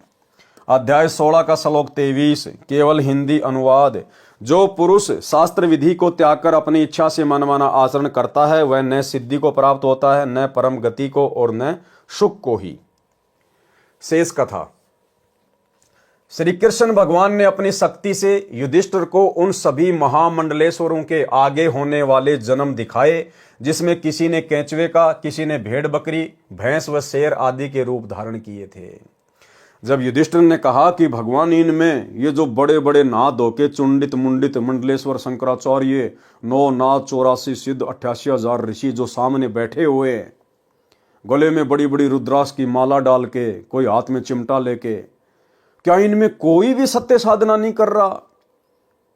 तब श्री कृष्ण जी ने अपनी शक्ति से युधिष्ठिर को दिव्य दृष्टि दी और कहा कि देख, इन बड़े बड़े मंडलेश्वरों के, शंकराचार्यों के आने वाले समय में क्या जीवन होंगे, यानी मृत्यु के बाद इनका अगला जन्म क्या होगा। तो युधिष्ठिर ने देखा कोई तो अपनी सीट पर गधा बन के बैठा है, कोई भैंस बन के, कोई शेर बन के, कोई मक्खी बन के, कोई केचुआ बन के। युधिष्ठिर की आंखें फटी की फटी रह गई कि परमात्मा बंद करो आपकी लीला, मुझे तो विश्वास नहीं हो पा रहा। तो श्री कृष्ण ने बोला भैया विश्वास हो ना हो यही परम सत्य है। श्री कृष्ण भगवान ने अपनी शक्ति से युधिष्ठिर को उन सर्व महामंडलेश्वरों के आगे होने वाले जन्म दिखाए जिसमें किसी ने केंचुए का, किसी ने भेड़ बकरी, भैंस व शेर आदि के रूप धारण किए थे। और भाई और बहनों देखो, आज हमें ये सारी बातें इस तत्व ज्ञान को आधार बनाने के बाद में समझ में आएंगी। करे करावे साइया मन में लहर उठा, दादू सिरदर जीव के आप बगल हो जा। उस समय युधिष्ठिर को श्री कृष्ण जी के रूप में वो दिव्य दृष्टि देकर उन महामंडलेश्वरों के अगले जन्म दिखाने वाले कोई और नहीं थे, स्वयं कबीर परमात्मा सतगुरु रामपाल जी थे, जो आज आप और हम कलयुग की बिचली पीढ़ी वाले भक्तों को पूर्ण विश्वास दिलाना चाहते हैं कि इस दुनिया में कबीर परमेश्वर के अलावा किसी के पास भी सत भक्ति नहीं है। चाहे कोई कितना ही बड़ा शंकराचार्य क्यों ना बना बैठा है, अगले जन्म में 84 लाख में जाएगा। यह सब देखकर युधिष्ठिर ने कहा, हे भगवान, फिर तो पृथ्वी संत रहित हो गई है। भगवान श्री कृष्ण ने कहा, जब पृथ्वी संत रहित हो जाएगी तो यहां आग लग जाएगी, सर्व जीव जंतु आपस में लड़ मरेंगे। ये तो पूरे संत की शक्ति से संतुलन बना रहता है। समय समय पर मैं भगवान विष्णु पृथ्वी पर आकर राक्षसवर्ती के लोगों को समाप्त करता हूं, जिससे संत सुखी हो जाते हैं। जिस प्रकार जमींदार अपनी फसल से हानि पहुंचाने वाले अन्य पौधों को, झाड़ खरपतवार आदि को काट काट कर बाहर डाल देता है, तब वह फसल स्वतंत्रता पूर्वक फलती फूलती है। यानी ये संत उस फसल में सिंचाई का सुख प्रदान करते हैं।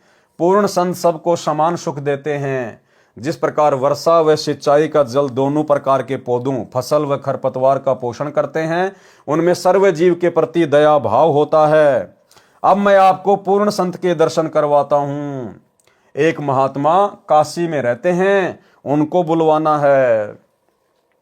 अब भाई, यदि श्री कृष्ण जी को इस बात का पता था कि पूर्ण संत तो काशी में रहता है, तो भाई फिर वो 33 करोड़ देवी देवता, 88,000 ऋषि, 12 करोड़ ब्राह्मण, आम व्यक्ति, फिर उनको बुलाने की क्या आवश्यकता थी? यदि श्री कृष्ण को पहले पता था कि तुम्हारा यज्ञ तो उस काशी वाले एक पूर्ण संत से होगा, तो पहले जाके उसी के चरण पकड़ के क्यों ना ले आते? भाई और बहनों, ये सारा का सारा खेल कबीर परमात्मा सतगुरु रामपाल जी खेल रहे थे। श्री कृष्ण जी को तो पता भी नहीं। जिस प्रकार हस्तिनापुर की भरी सभा में द्रौपदी का चीर हरण किया जा रहा था, उस समय श्री कृष्ण जी तो अपनी पत्नी रुक्मणी के साथ में चौपड़ पासा खेल रहा था, शतरंज खेल रहा था। उस समय श्री कृष्ण का सूक्ष्म रूप बनाकर कबीर परमात्मा सतगुरु रामपाल जी वहां पर प्रकट हुए और अपनी प्यारी आत्मा की इज्जत रक्षा की, उसका चीर बढ़ाकर। तो ऐसे ही सारा खेल भाई और बहनों परमात्मा खेलता है। इन नीचे की शक्तियों को, इन अवतारों को, ब्रह्मा विष्णु महेश को, जब परमात्मा लीला करता है उनके रूप में, इनको आभास भी नहीं होता है। ये सोच रहे हैं कि हम ही कर रहे हैं, हम ही चल रहे हैं, लेकिन इनके रूप में वो परमात्मा सारा खेल खेल देता है। उसी को कहते हैं समर्थ सतगुरु जो चाहे सो कर ही। अब मैं आपको पूर्ण संत के दर्शन करवाता हूं। एक महात्मा काशी में रहते हैं, उनको बुलवाना है। तब युधिष्ठिर ने कहा कि उस और संतों को आमंत्रित करने का कार्य भीमसेन को सौंपा था। पूछते हैं कि वह उन महात्मा तक पहुंचा या नहीं। भीमसेन को बुलाकर पूछा तो उसने बताया कि मैं उससे मिला था। उनका नाम शौपत सुदर्शन है, वाल्मीकि जाति में गृहस्थी संत है, एक झोपड़ी में रहता है। उन्होंने यज्ञ में आने से मना कर दिया। इस पर श्री कृष्ण जी ने कहा कि संत मना नहीं किया करते, सर्व वार्ता जो उनके साथ हुई वह बताओ। तब भीमसेन ने आगे बताया कि मैंने उनको आमंत्रित करते हुए कहा कि हे संत परवर, हमारी यज्ञ में आने का कष्ट करना। उनको पूरा पता बताया। उसी समय वे सुदर्शन संत जी कहने लगे, भीमसेन, आपके पाप के अन्न को खाने से संतों को दोष लगेगा। करोड़ों सैनिकों की हत्या करके आपने तो घोर पाप कर रखा है। आज आप राज्य का आनंद ले रहे हो। युद्ध में वीर गति को प्राप्त सैनिकों की विधवा पत्नी व अनाथ बच्चे रह रहकर अपने पति व पिता को याद करके फूट फूट कर घंटों रोते हैं। बच्चे अपनी माँ से लिपट कर पूछ रहे हैं, माँ पापा छुट्टी नहीं आए, कब आएंगे, हमारे लिए नए वस्त्र लाएंगे। दूसरी लड़की कहती है कि मेरे लिए नई साड़ी लाएंगे, बड़ी होने पर जब मेरी शादी होगी तब मैं उसे बांध कर ससुराल जाऊंगी। वह लड़का जो 10 वर्ष की आयु का है कहता है कि मैं अब की बार पापा जी से कहूंगा कि आप नौकरी पर मत जाना। मेरी माँ तथा भाई बहन आपके बिना बहुत दुख पाते हैं। माँ तो सारा दिन रात आपकी याद करके जब देखो एकांत जगह पर रो रही होती है। या तो हम सबको अपने पास बुला लो या आप हमारे साथ रहो। छोड़ दो नौकरी को, मैं जवान हो गया हूं। आपकी जगह मैं फौज में जाकर देश सेवा करूंगा। आप अपने परिवार में रहो। आने दो पिताजी को, बिल्कुल नहीं जाने दूंगा। उन बच्चों को दुखी होने से बचाने के लिए उनकी मां ने उन्हें ये नहीं बताया कि आपके पिताजी युद्ध में मर चुके हैं, क्योंकि उस समय वे बच्चे अपने मामा के घर गए हुए थे। केवल छोटा बच्चा जो 1.5 वर्ष की आयु का था वही घर पर था। अन्य बच्चों को जानबूझकर नहीं बुलाया था। इस प्रकार उन मासूम बच्चों की आपसी वार्ता से दुखी होकर उनकी माता का हृदय पति की याद के दुख से भर आया। उसे हल्का करने के लिए रोने के लिए दूसरे कमरे में जाकर फूट फूट कर रोने लगी।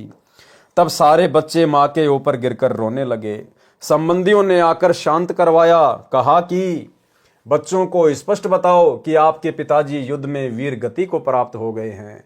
जब बच्चों को पता चला कि हमारे पापा यानी पिताजी अब कभी नहीं आएंगे, तब उस स्वार्थी राजा को कोसने लगे जिसने अपने भाई बंटवारे के लिए दुनिया के लालों का खून पी लिया।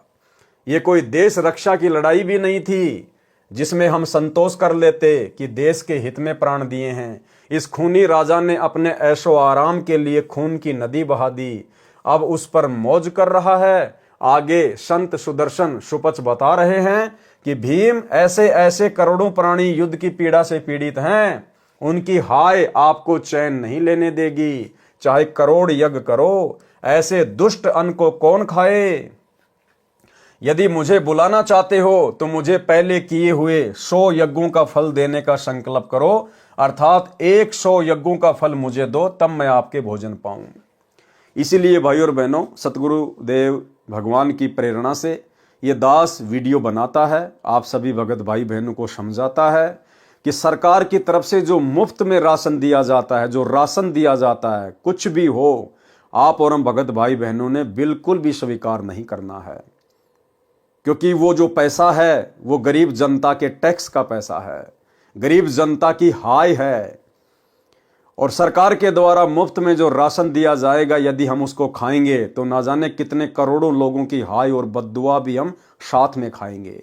हमारा भजन भंग हो जाएगा, हमारा मन विचलित हो जाएगा, भक्ति में हमारा मन नहीं लगेगा, मर्यादा टूटेगी। इसलिए दास आप सभी भगत भाई बहनों को मना करता है। फिर सुपच ने यहां पर कहा कि ऐसे ऐसे 100 यज्ञों का फल पहले मुझे समर्पित करो, तब मैं तुम्हारा भोजन खाऊंगा।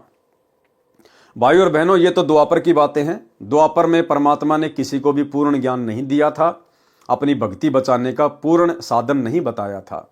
ये पूर्ण ज्ञान तो परमात्मा ने वर्तमान कलयुग की पिछली पीढ़ी में देना था।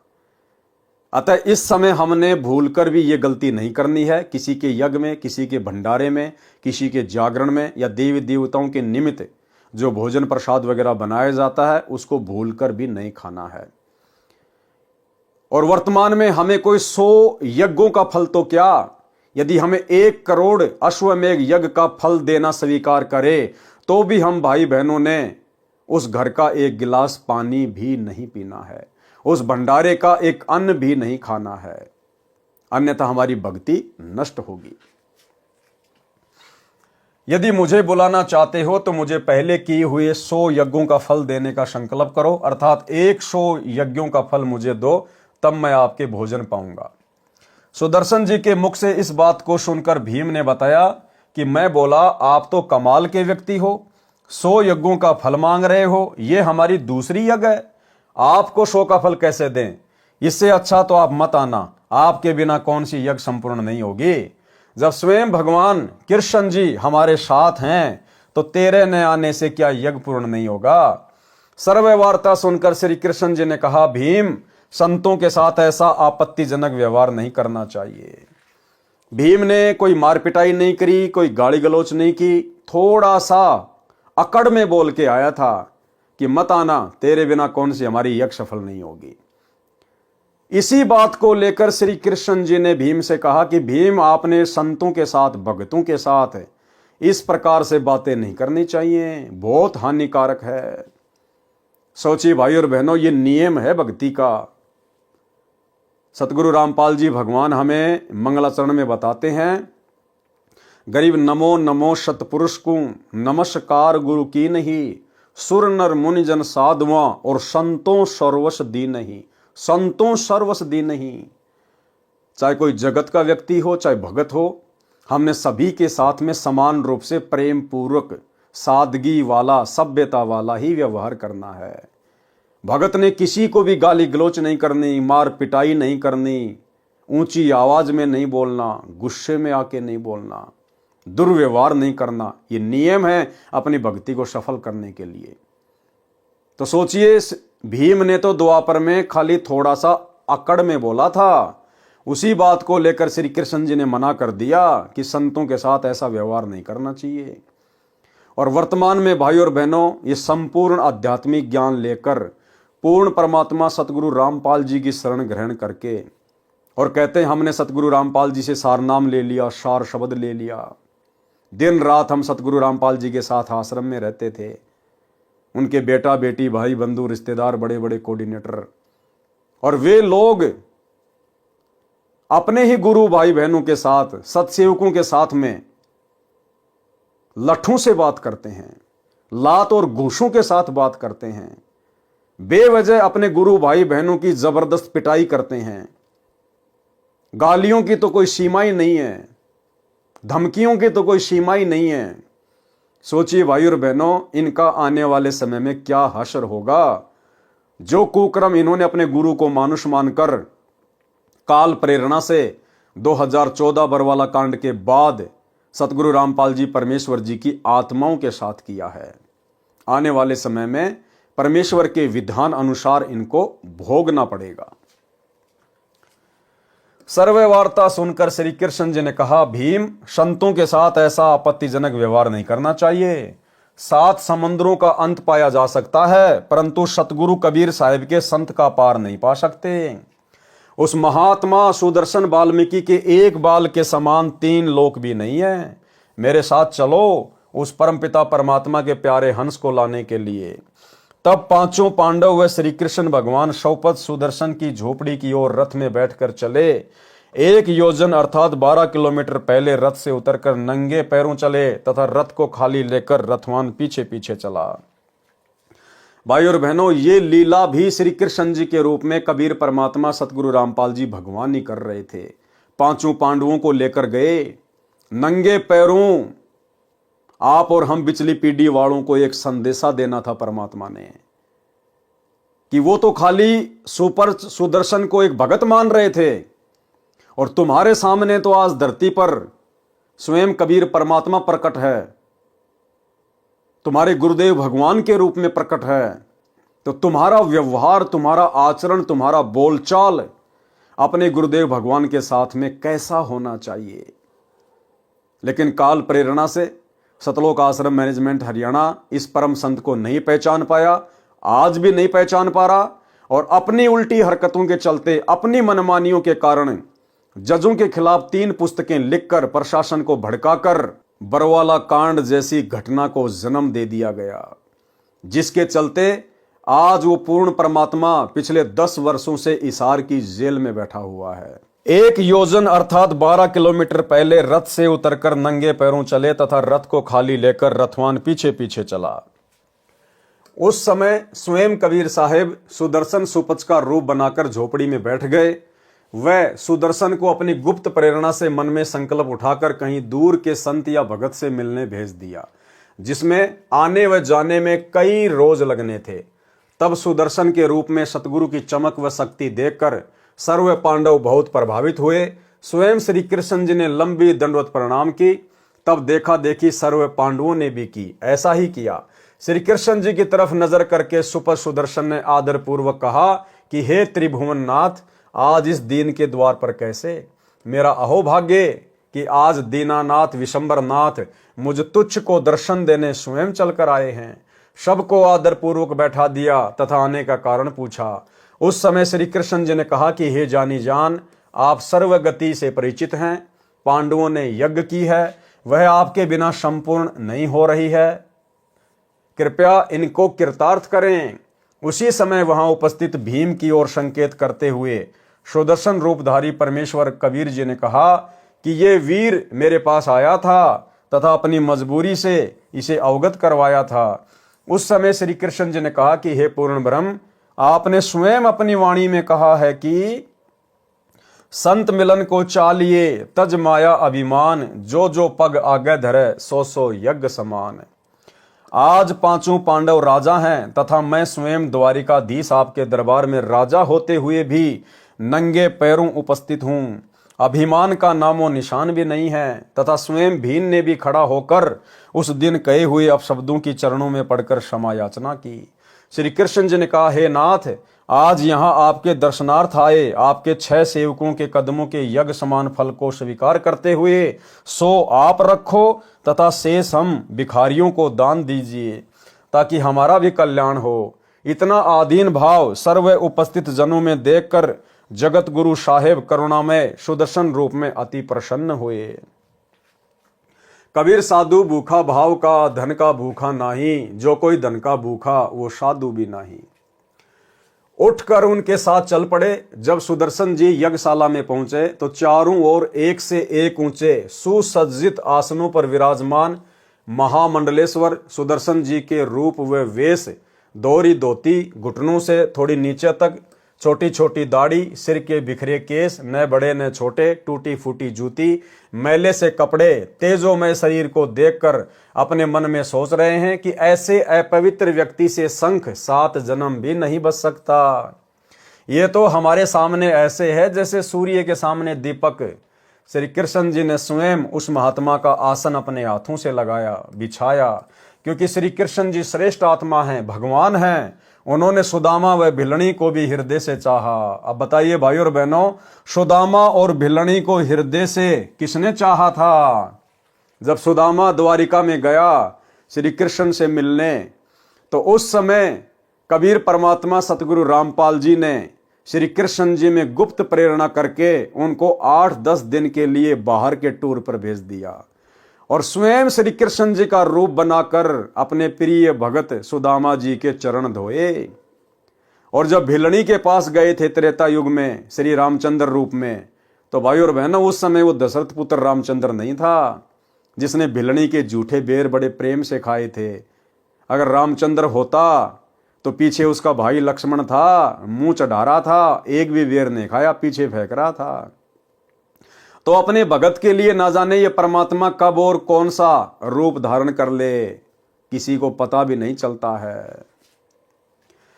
क्योंकि श्री कृष्ण जी श्रेष्ठ आत्मा है, भगवान है। उन्होंने सुदामा व भिलनी को भी हृदय से चाहा। ये बातें लिखकर गुरुदेव भगवान ने संकेत कर दिया। अब आप और हम भाई बहन समझ जाएंगे कि सुदामा के पास में श्री कृष्ण रूप बनाकर कौन थे और भिलनी के जूठे बेर किसने खाए थे। तो हमें पीछे की सारी लीला समझ में आएगी कि श्री कृष्ण जी के रूप में वो डबल भूमिका कौन कर रहे थे।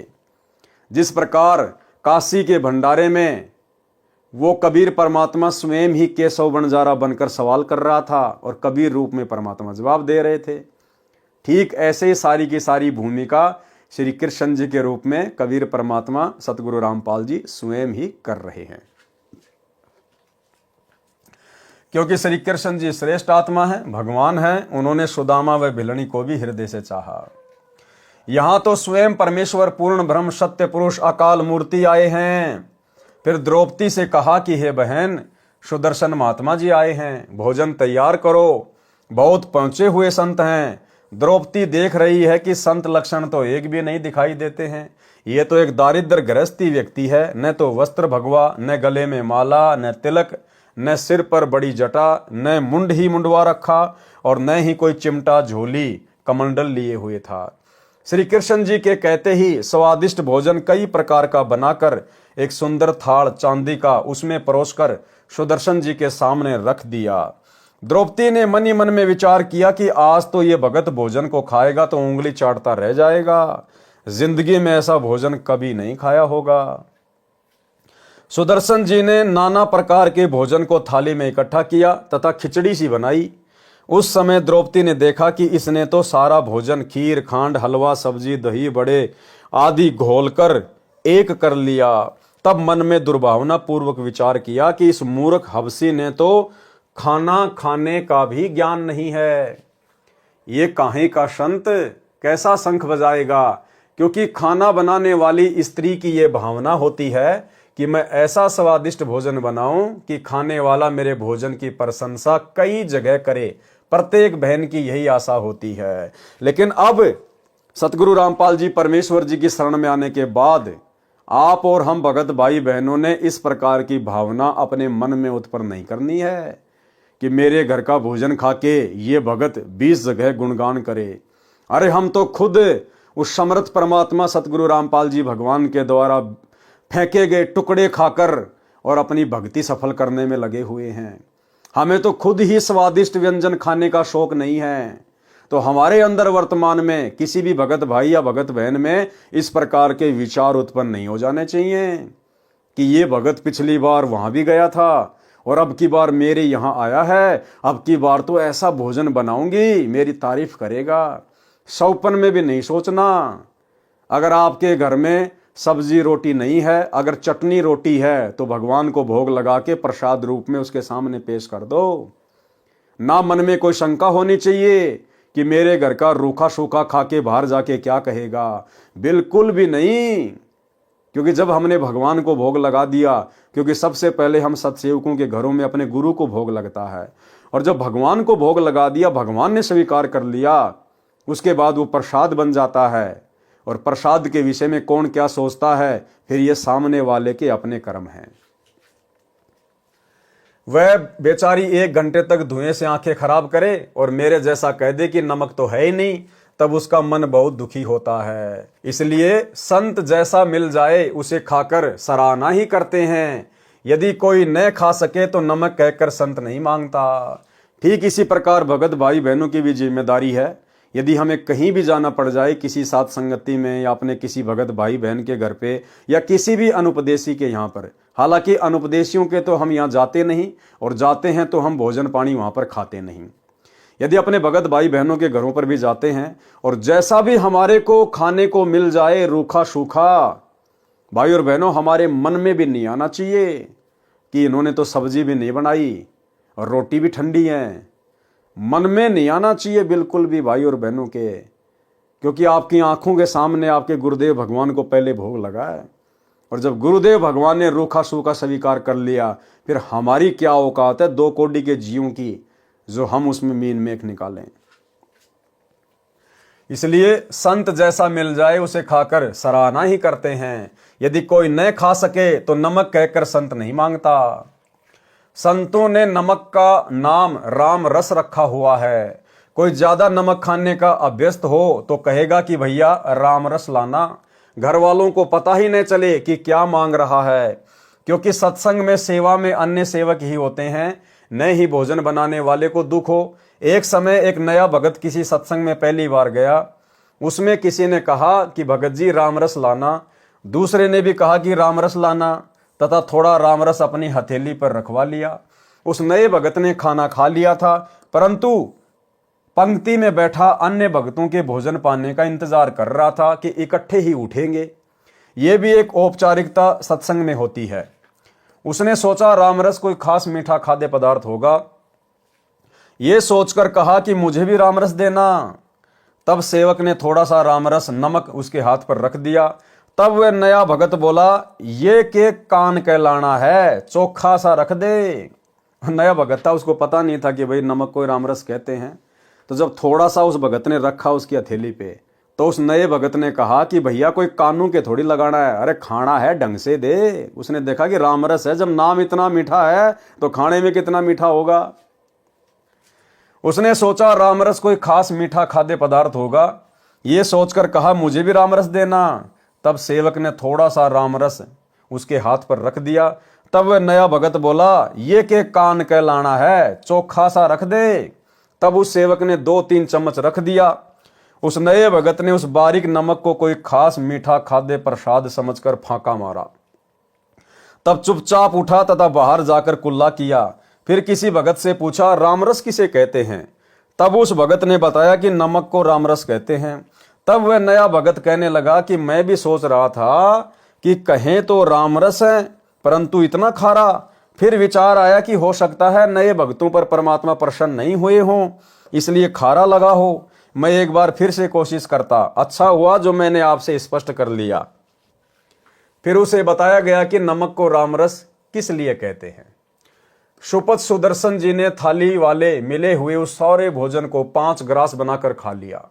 5 बार शंख ने आवाज की, उसके पश्चात शंख ने आवाज नहीं की। परमात्मा ने सारे भोजन के 5 ग्रास बना लिए।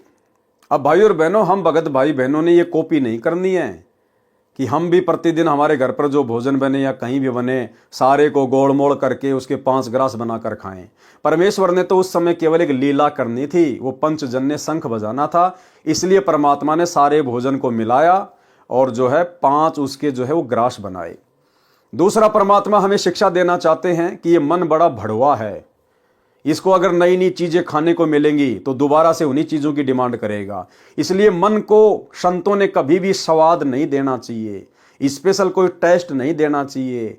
इसलिए यह सोचकर कि मन को मौका ना मिले फिर से उसी चीज को खाने के लिए, वही डिमांड करने के लिए, इसलिए परमात्मा ने उसको गोल मथोल कर लिया कि आज तो भैया यहां मैं कचौड़ी पकौड़ी समोसे खा लूंगा, दही बड़े खा लूंगा, कल को जाके मेरी झोपड़ी में फिर मेरे को वही रूखी सूखी रोटी खानी है। तो ये मन तो बड़ा भड़वा है, कल को कहेगा हाँ दही बड़े बहुत अच्छे थे, कचौरी बहुत अच्छी थी, तो फिर ये दुखी करेगा, परेशान करेगा।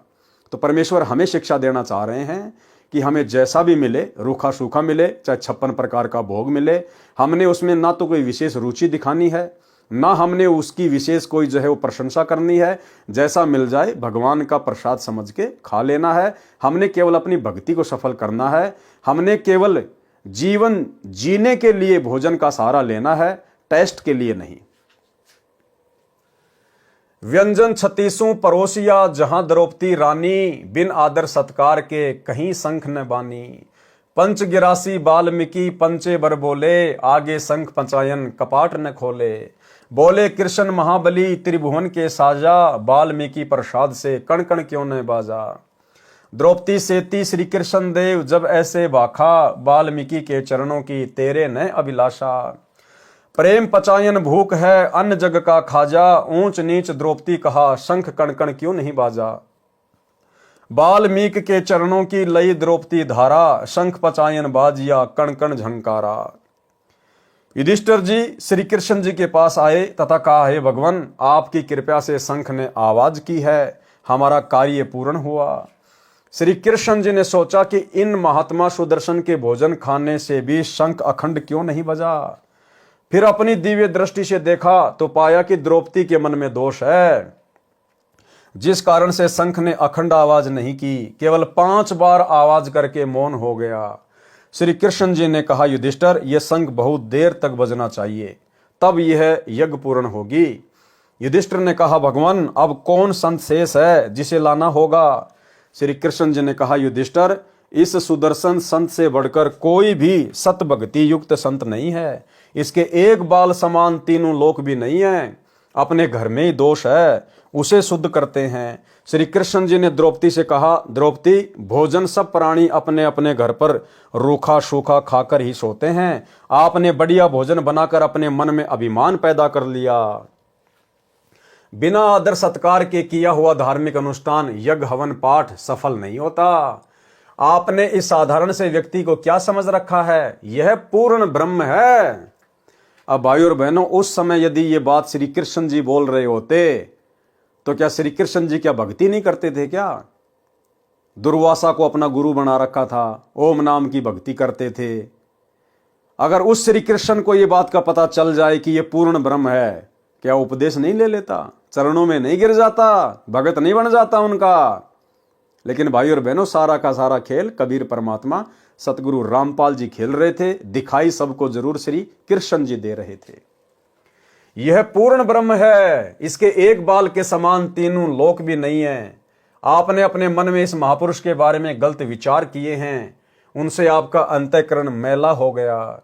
इनके भोजन ग्रहण कर लेने से तो ये संग की स्वर्ग तक आवाज जाती तथा सारा ब्रह्मांड गूंज उठता। ये केवल 5 बार बोला है इसलिए कि आपका भ्रम दूर हो जाए, क्योंकि और किसी ऋषि के भोजन पाने से तो ये टस से मस भी नहीं हुआ। आप अपना मन साफ करके इन्हें पूर्ण परमात्मा समझकर इनके चरणों को धोकर पियो, ताकि तेरे हृदय का मैल साफ हो जाए। उसी समय द्रौपदी ने अपनी गलती को स्वीकार करते हुए संत से क्षमा याचना की और शुपथ सुदर्शन के चरण अपने हाथों धोकर चरणा अमृत बनाया। रज भरे यानी धूल भरे जल को पीने लगी। जब आधा पी लिया तब भगवान श्री कृष्ण जी ने कहा, द्रौपदी कुछ अमृत मुझे भी दे दो ताकि मेरा भी कल्याण हो। यह कहकर श्री कृष्ण जी ने द्रौपदी से आधा बचा हुआ चरणामृत पिया।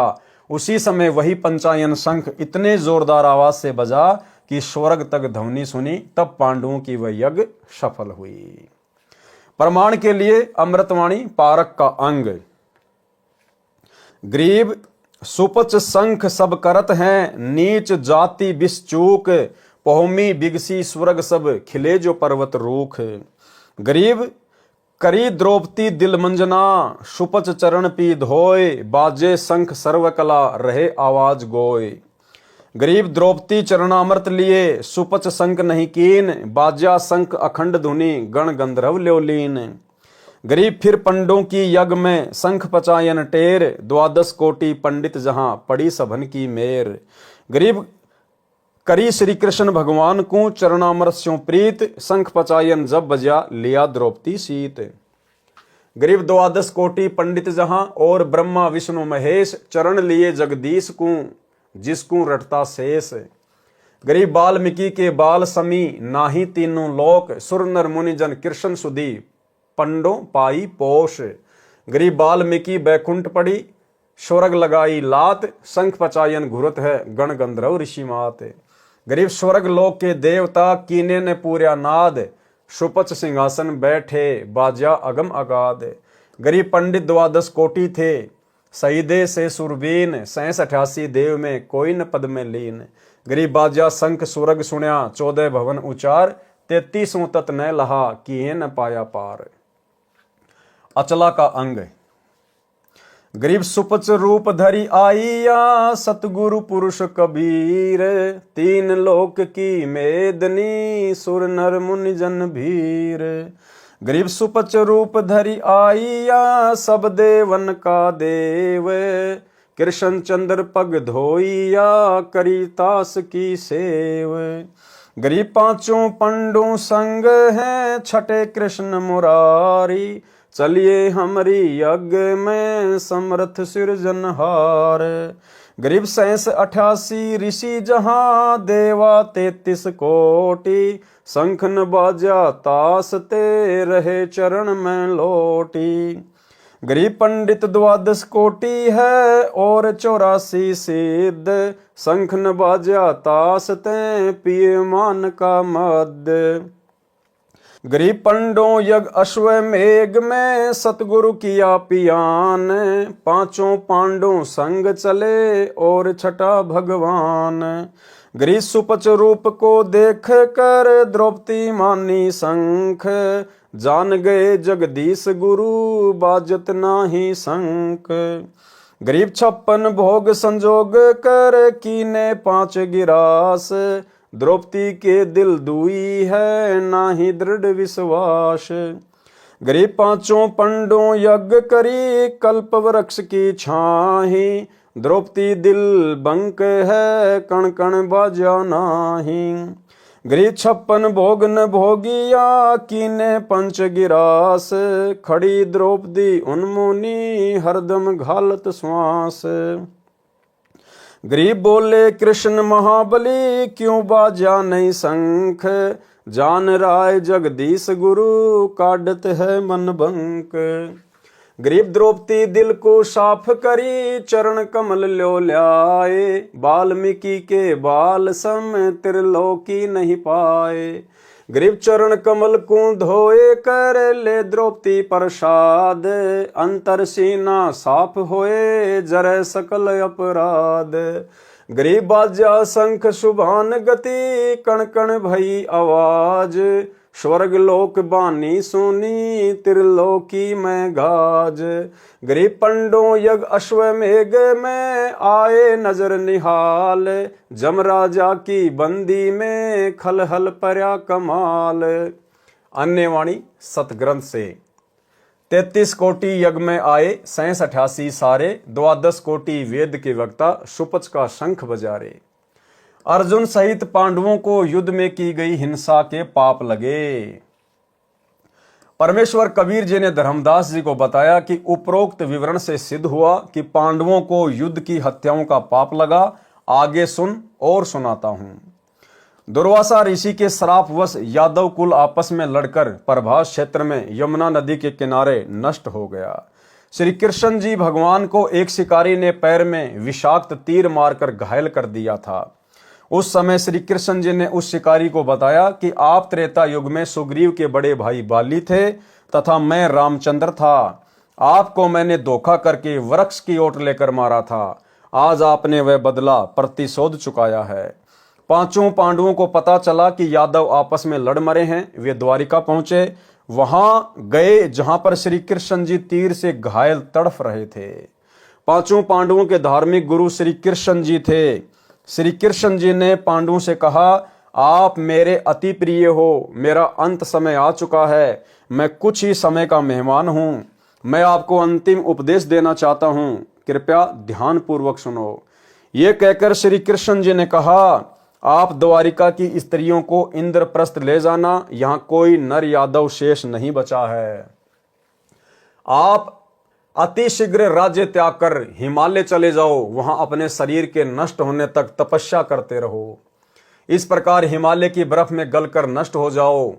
युधिष्ठिर ने पूछा, हे भगवान, हे गुरुदेव श्री कृष्ण, क्या हम हिमालय में गलकर मरने का कारण जान सकते हैं? यदि आप उचित समझें तो बताने की कृपया करें। श्री कृष्ण जी ने कहा, युधिष्ठिर, आपने युद्ध में जो प्राणियों की हिंसा करके पाप किया है, उस पाप का प्रायश्चित करने के लिए ऐसा करना अनिवार्य है। इस प्रकार तपस्या करके प्राण त्यागने से आपके महाभारत युद्ध में किए गए पाप नष्ट हो जाएंगे। और भाइयों और बहनों, गीता अध्याय 2 श्लोक नंबर 37 और 38 में श्री कृष्ण जी के अंदर भूत की तरह प्रवेश करके काल कह रहा था कि अर्जुन, तू युद्ध कर, तुझे कोई पाप नहीं लगेगा। तेरे दोनों हाथों में लड्डू हैं। जीत गया तो पृथ्वी का राज्य भोगेगा और युद्ध में वीर गति को प्राप्त कर गया तो स्वर्ग का राज्य भोगेगा। और अब श्री कृष्ण जी क्या कह रहे हैं कि हिमालय में जाके गड़ जाओ, मर जाओ। तुम्हारे ऊपर इतने भयंकर पाप रखे महाभारत के युद्ध के, कटने मुश्किल हैं। तो भाई और बहनों, ऐसे श्री कृष्ण जी के अंदर प्रेत की तरह प्रवेश करके और उस काल में महाभारत का युद्ध करवाया था। कबीर जी बोले, हे धर्मदास, श्री कृष्ण जी के श्री मुख से उपरोक्त वचन सुनकर अर्जुन आश्चर्य में पड़ गया। सोचने लगा कि श्री कृष्ण जी आज फिर कह रहे हैं कि युद्ध में किए पाप नष्ट इस विधि से होंगे। अर्जुन अपने आप को नहीं रोक सका। उसने श्री कृष्ण जी से कहा, हे भगवान, क्या मैं आपसे अपनी शंका का समाधान करा सकता हूं? अब भाइयों और बहनों, उस समय अर्जुन के अंदर ये प्रबल, ये प्रेरणा श्री कृष्ण जी से सवाल करने की कि आप युद्ध में क्या कह रहे थे, अब क्या स्टेटमेंट दे रहे हो, कबीर परमात्मा सतगुरु रामपाल जी भगवान ने की आप और हम बिचली पीढ़ी वालों के लिए, ताकि आप और हमारे सामने श्री कृष्ण जी के माध्यम से सच्चाई आ सके। उसने श्री कृष्ण जी से कहा, ये भगवान, क्या मैं आपसे अपनी शंका का समाधान करा सकता हूं? वैसे तो गुरुदेव, ये मेरी गुस्ताखी है, क्षमा करना, क्योंकि आप ऐसी स्थिति में हैं कि आपसे ऐसी वैसी बातें करना उचित नहीं जान पड़ता। यदि प्रभु मेरी शंका का समाधान नहीं हुआ तो यह शंका रूपी कांटा आयु पर्यंत खटकता रहेगा।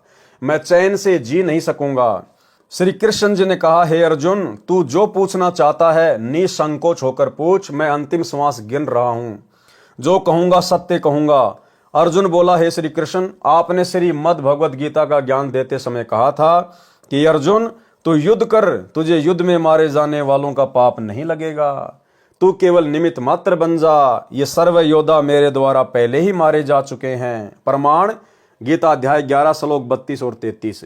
आपने ये भी कहा कि अर्जुन, युद्ध में मारा गया तो स्वर्ग को चला जाएगा। यदि युद्ध जीत गया तो पृथ्वी के राज्य का सुख भोगेगा। तेरे दोनों हाथों में लड्डू हैं। प्रमाण श्रीमद् भगवत गीता अध्याय 2 श्लोक नंबर 37।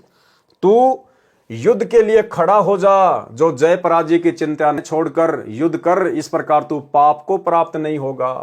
गीता अध्याय 2 श्लोक 38। जिस समय बड़े भैया को बुरे बुरे शौपन आने लगे, हम आपके पास कष्ट निवारण के लिए विधि जानने गए, तो आपने बताया कि जो युद्ध में बंधुघात अर्थात अपने नातियों, राजाओं, सैनिकों, चाचा, भतीजा आदि की हत्या का पाप दुखी कर रहा है। मैं अर्जुन उस समय भी आश्चर्य में पड़ गया था कि भगवान गीता ज्ञान में कह रहे थे कि तुम्हें कोई पाप नहीं लगेगा, तू युद्ध कर। आज कह रहे हैं कि युद्ध में की गई हिंसा का पाप दुखी कर रहा है।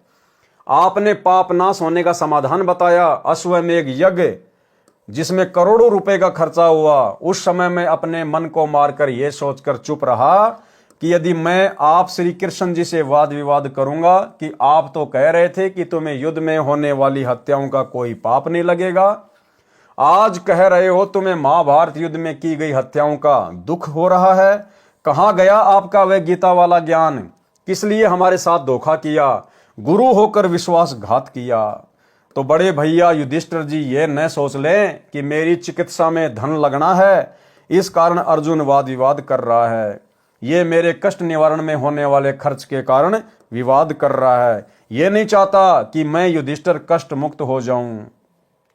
अर्जुन को भाई के जीवन से धन अधिक प्रिय है। उपरोक्त विचारों को ध्यान में रखकर मैंने सोचा था कि यदि युधिष्ठिर भैया को थोड़ा सा भी ये आभास हो गया कि अर्जुन इस दृष्टिकोण से विवाद कर रहा है, तो भैया अपना समाधान नहीं कराएगा, आजीवन कष्ट को गले से लगाए रहेगा। हे कृष्ण, आपके कहे अनुसार हमने यज्ञ किया, आज फिर आप कह रहे हो कि तुम्हें युद्ध की हत्याओं का पाप लगा है। उसे नष्ट करने के लिए शीघ्र राज्य त्याग कर हिमालय में तपस्या करके गड़ मरो। आपने हमारे साथ ये विश्वासघात क्यों किया? इसलिए आप जैसे संबंधी व गुरु हो तो शत्रुओं की आवश्यकता ही नहीं। हे कृष्ण, हमारे हाथ में तो एक भी लड्डू नहीं रहा, न तो युद्ध में मरकर स्वर्ग गए, न पृथ्वी के राज्य का सुख भोग सके, क्योंकि आप कह रहे हो कि राज्य त्याग कर हिमालय में गल मरो। आंसू टपकाते हुए अर्जुन के मुख से उपरोक्त वचन सुनकर युधिष्ठिर बोला, अर्जुन, जिस परिस्थिति में भगवान है, इस समय यह शब्द बोलना शोभा नहीं देता। श्री कृष्ण जी बोले, हे अर्जुन सुन, मैं आपको सत्य सत्य बताता हूं। गीता जी के ज्ञान में मैंने क्या कहा था, मुझे कुछ नहीं पता। ये जो कुछ भी हुआ है ये होना था, इसे टालना मेरे वश में नहीं था। कोई अन्य शक्ति है जो आप और हमको कठपुतली की तरह नचा रही है। वह तेरे वश न मेरे वश, परंतु जो मैं आपको हिमालय में तपस्या करके शरीर अंत करने की राय दे रहा हूं, ये आपको लाभदायक है। आप मेरे इस वचन का पालन अवश्य करना। ये कहकर श्री कृष्ण जी शरीर त्याग गए। जहां पर उनका अंतिम संस्कार किया गया, उस स्थान पर यादगार रूप में श्री कृष्ण जी के नाम पर द्वारिका में द्वारिकाधीश मंदिर बना है। श्री कृष्ण ने पांडवों से कहा था कि मेरे शरीर का संस्कार करके राख तथा अधजली अस्थियों को एक काष्ठ के संदूक यानी बॉक्स में डालकर उसको पूरी तरह से बंद करके यमुना में प्रवाह कर देना। पांडवों ने वैसा ही किया। वह संदूक बहता हुआ समुद्र में उस स्थान पर चला गया जिस स्थान पर उड़ीसा प्रांत में जगन्नाथ का मंदिर बना है। एक समय उड़ीसा का राजा इंद्रदमन था, जो श्री कृष्ण जी का परम भगत था। शौपन में श्री कृष्ण जी ने बताया कि एक काष्ठ के संदूक में मेरे कृष्ण वाले शरीर की अस्थियां हैं। उस स्थान पर वह संदूक बहकर आ चुका है। उसी स्थान पर उनको जमीन में दबाकर एक मंदिर बनवा दे। राजा ने शौपन अपनी धार्मिक पत्नी तथा मंत्रियों के साथ साझा किया और उस स्थान पर गए तो वास्तव में एक लकड़ी का संदूक मिला। उसको जमीन में दबाकर जगन्नाथ नाम मंदिर बनवाया। संपूर्ण जानकारी पढ़ें इसी पुस्तक कबीर सागर का सरलार्थ में पृष्ठ 245 पर, जिस पर पहले वीडियो बनाया जा चुका है। धर्मदास जी को परमेश्वर कबीर जी ने बताया, हे धर्मदास, सर्व 56 करोड़ यादव का जो आपस में लड़कर मर गए थे, अंतिम संस्कार करके अर्जुन को द्वारिका में छोड़कर चारों भाई इंद्रप्रस्थ चले गए। अकेला अर्जुन द्वारिका की स्त्रियों तथा श्री कृष्ण जी की गोपियों को लेकर आ रहे थे। रास्ते में जंगली लोगों ने अर्जुन को पकड़कर पीटा। अर्जुन के पास अपना गांडीव धनुष भी था जिससे महाभारत का युद्ध जीता था, परंतु उस समय अर्जुन से वही धनुष नहीं चला। अपने आप को शक्तिहीन जानकर अर्जुन कायरों की तरह सब देखता रहा। वे जंगली व्यक्ति स्त्रियों के गहने लूट ले गए तथा कुछ स्त्रियों को भी अपने साथ ले गए। शेष स्त्रियों को साथ लेकर अर्जुन ने इंद्रप्रस्थ को प्रस्थान किया तथा मन में विचार किया कि श्री कृष्ण जी महाधोखेबाज विश्वासघाती था। जिस समय मेरे से युद्ध कराना था तो शक्ति प्रदान कर दी, उसी धनुष से मैंने लाखों व्यक्तियों को मौत के घाट उतार दिया। आज मेरा बल छीन लिया, मैं कायरों की तरह पिट रहा, मेरे से वही धनुष नहीं चला। कबीर परमेश्वर जी ने बताया, धर्मदास श्री कृष्ण जी छलिया नहीं था, वह सर्व कपट काल ब्रह्म ने किया है, जो ब्रह्मा विष्णु व शिव का पिता है, जिसके समक्ष श्री विष्णु श्री कृष्ण तथा शिव आदि की कुछ पेश नहीं चलती। उपरोक्त कथा सुनकर धर्मदास जी ने प्रसन्न किया। धर्मदास ने कहा, हे परमेश्वर, कबीर बंदी छोड़ जी, आपने तो मेरी आंखें खोल दी है प्रभु। हिमालय में तपस्या कर युधिष्ठिर का तो केवल एक पैर का पंजा ही बर्फ से नष्ट हुआ था तथा अन्य के शरीर गड़ गए थे। सुना है वे सर्व पाप मुक्त होकर स्वर्ग चले गए। उत्तर दिया परमेश्वर कबीर जी ने कहा, हे धर्मदास, हिमालय में जो तप पांडवों ने किया वह शास्त्र विधि त्याग कर मनमाना आचरण पूजा होने के कारण व्यर्थ प्रयत्न था। प्रमाण गीता अध्याय 16 श्लोक 23 तथा गीता अध्याय 17 श्लोक 5 व 6 में कहा है कि जो मनुष्य शास्त्र विधि से रहित केवल कल्पित घोर तप को तपते हैं, वे शरीरस्थ परमात्मा को कृश करने वाले हैं। उन अज्ञानियों को नष्ट हुए जान, क्योंकि जैसी तपस्या पांडवों ने की वह गीता जी व वेदों में वर्णित नहीं है, अपितु ऐसे शरीर को पीड़ा देकर साधना करना व्यर्थ बताया है। यजुर्वेद अध्याय 40 मंत्र 15 में कहा है, ओम नाम का जाप कार्य करते करते विशेष कसक के साथ कर, मनुष्य जन्म का मुख्य कर्तव्य जान के कर। यही प्रमाण गीता अध्याय 8 श्लोक 7 व 13 में कहा है कि मेरा तो केवल ओम नाम है, इसका जाप अंतिम श्वास तक करने से लाभ होता है। इसलिए अर्जुन तो युद्ध भी कर तथा सुमरण भक्ति जाप भी कर। अतः हे धर्मदास, जैसी तपस्या पांडवों ने की वह व्यर्थ सिद्ध हुई। गीता अध्याय 3 श्लोक 6 से 8 में कहा है कि जो मूढ़ बुद्धि मनुष्य समस्त कर्म इंद्रियों को रोककर अर्थात हठ योग द्वारा एक स्थान पर बैठकर या खड़ा होकर साधना करता है, वह मन से इंद्रियों का चिंतन करता रहता है। जैसे सर्दी लगी तो शरीर की चिंता, सर्दी का चिंतन, भूख लगी तो भूख का चिंतन आदि होता रहता है। वह हठ से तप करने वाला मिथ्याचारी अर्थात दंभी कहा जाता है। कार्य न करने अर्थात एक स्थान पर बैठ या खड़ा होकर साधना करने की अपेक्षा कर्म करना तथा भक्ति भी करना श्रेष्ठ है। यदि कर्म नहीं करेगा तो तेरा शरीर निर्वाह भी नहीं सिद्ध होगा। विशेष विचार, श्रीमद् भगवत गीता में ज्ञान दो प्रकार का है, एक तो वेदों वाला तथा दूसरा काल ब्रह्म द्वारा सुनाया लोक वेद वाला। ये ज्ञान गीता अध्याय 3 श्लोक 6 से 8 वाला ज्ञान। वेदों वाला ज्ञान ब्रह्म काल ने बताया है। श्री कृष्ण जी द्वारा भी काल ब्रह्म ने पांडवों को लोक वेद सुनाया, जिससे तप हो जाता है। तप से फिर कभी राजा बन जाता है, कुछ सिद्धियां प्राप्त हो जाती हैं, मोक्ष नहीं होता तथा नए पाप ही नष्ट होते हैं। हे धर्मदास, पांचों पांडवों ने विचार करके अभिमन्यु पुत्र परीक्षित को राज तिलक कर दिया। द्रौपदी, कुंती, अर्जुन, भीम व युधिष्ठिर की माता तथा पांचों पांडव श्री कृष्ण जी के आदेश अनुसार हिमालय पर्वत पर जाकर तप करने लगे। कुछ ही दिनों में आहार अभाव से उनके शरीर समाप्त हो गए। केवल युधिष्ठिर का शरीर शेष रहा, उसके पैर का एक पंजा बर्फ में गल पाया था। युधिष्ठिर ने देखा कि उसके परिजन मर चुके हैं, उनके शरीर की आत्माएं निकल चुकी हैं, सूक्ष्म शरीर युक्त आकाश को जाने लगी। तब युधिष्ठिर ने भी अपना शरीर त्याग दिया तथा सूक्ष्म शरीर युक्त युधिष्ठिर कर्मों के संस्कार वश अपने पिता धर्मराज के लोक में गया। धर्मराज ने अपने पुत्र को बहुत प्यार किया तथा उसको रहने का मकान बताया। कुछ समय पश्चात काल ब्रह्म ने युधिष्ठिर में प्रेरणा की। उसे अपने भाइयों व पत्नी द्रौपदी तथा माता कुंती की याद सताने लगी। युधिष्ठिर ने अपने पिता धर्मराज से कहा, हे धर्मराज, मुझे मेरे परिजनों से मिलाइए, मुझे उनकी बहुत याद सता रही है।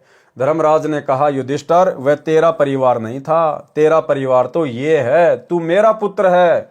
अर्जुन स्वर्ग के राजा इंद्र का पुत्र है, भीम पवन देव का पुत्र है, नकुल नासत्य का पुत्र है तथा सहदेव द्रस का पुत्र है। नासत्य तथा द्रस ये दोनों अश्वनी कुमार हैं जो अश्व रूपधारी सूर्य देव तथा अश्वनी घोड़ी रूपधारी सूर्य की पत्नी संज्ञा के संभोग से उत्पन्न हुए थे।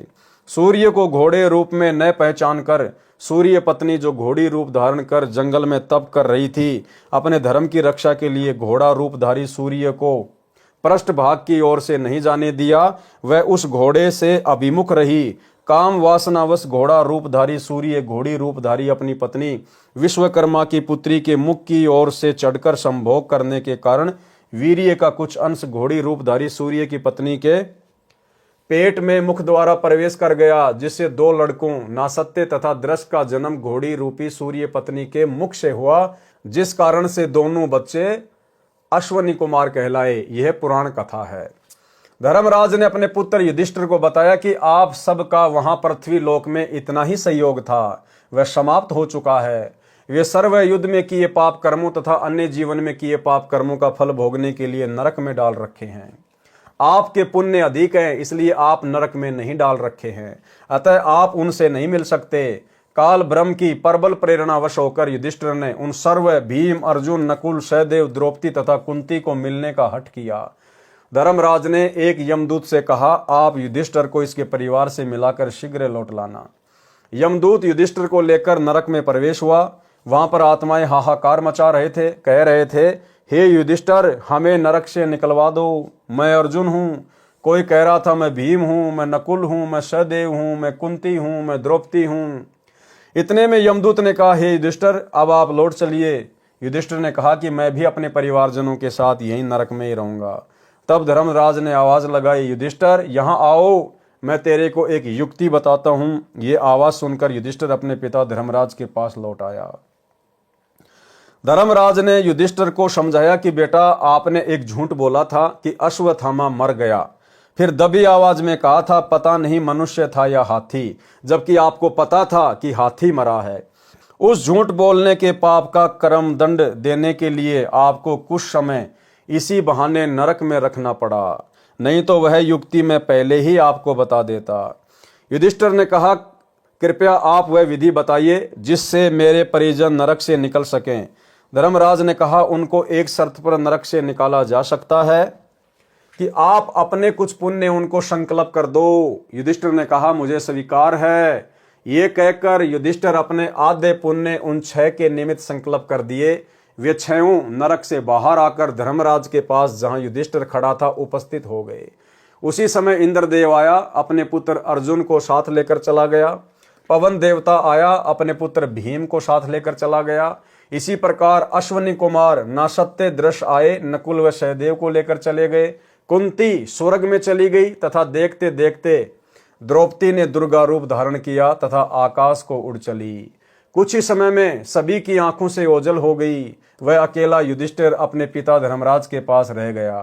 परमेश्वर कबीर जी ने अपने शिष्य धर्मदास जी को उपरोक्त कथा सुनाई। तत्पश्चात इस सर्व काल के जाल को समझाया।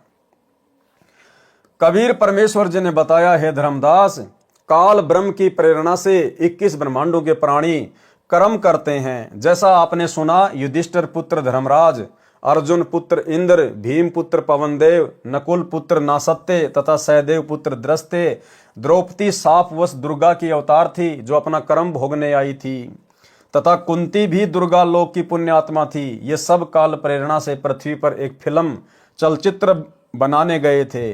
जैसे एक करोड़पति का बेटा किसी फिल्म में रिक्शा चालक का अभिनय करता है, फिल्म निर्माण के पश्चात अपनी 20 लाख की कार गाड़ी में बैठकर आनंद करता है। भोले भाले सिनेमा दर्शक उसे रिक्शा चालक मानकर उस पर दया करते हैं। उसके बनावटी अभिनय को देखने के लिए अपना बहुमूल्य समय तथा धन नष्ट करते हैं। ठीक इसी प्रकार उपरोक्त पात्रों युधिष्ठिर, भीम, अर्जुन, नकुल, सहदेव, द्रौपदी तथा कुंती द्वारा बनाई फिल्म महाभारत के इतिहास को पढ़ पढ़कर पृथ्वी लोक के प्राणी अपना समय व्यर्थ करते हैं। तत्व ज्ञान को न सुनकर मानव शरीर को व्यर्थ कर जाते हैं। काल ब्रह्म यही चाहता है कि मेरे अंतर्गत जितने भी जीव हैं वे तत्व ज्ञान से अपरिचित रहे तथा मेरी प्रेरणा से मेरे द्वारा भेजे गुरुओं द्वारा शास्त्र विधि विरुद्ध साधना प्राप्त करके जन्म मृत्यु के चक्कर में पड़े रहें।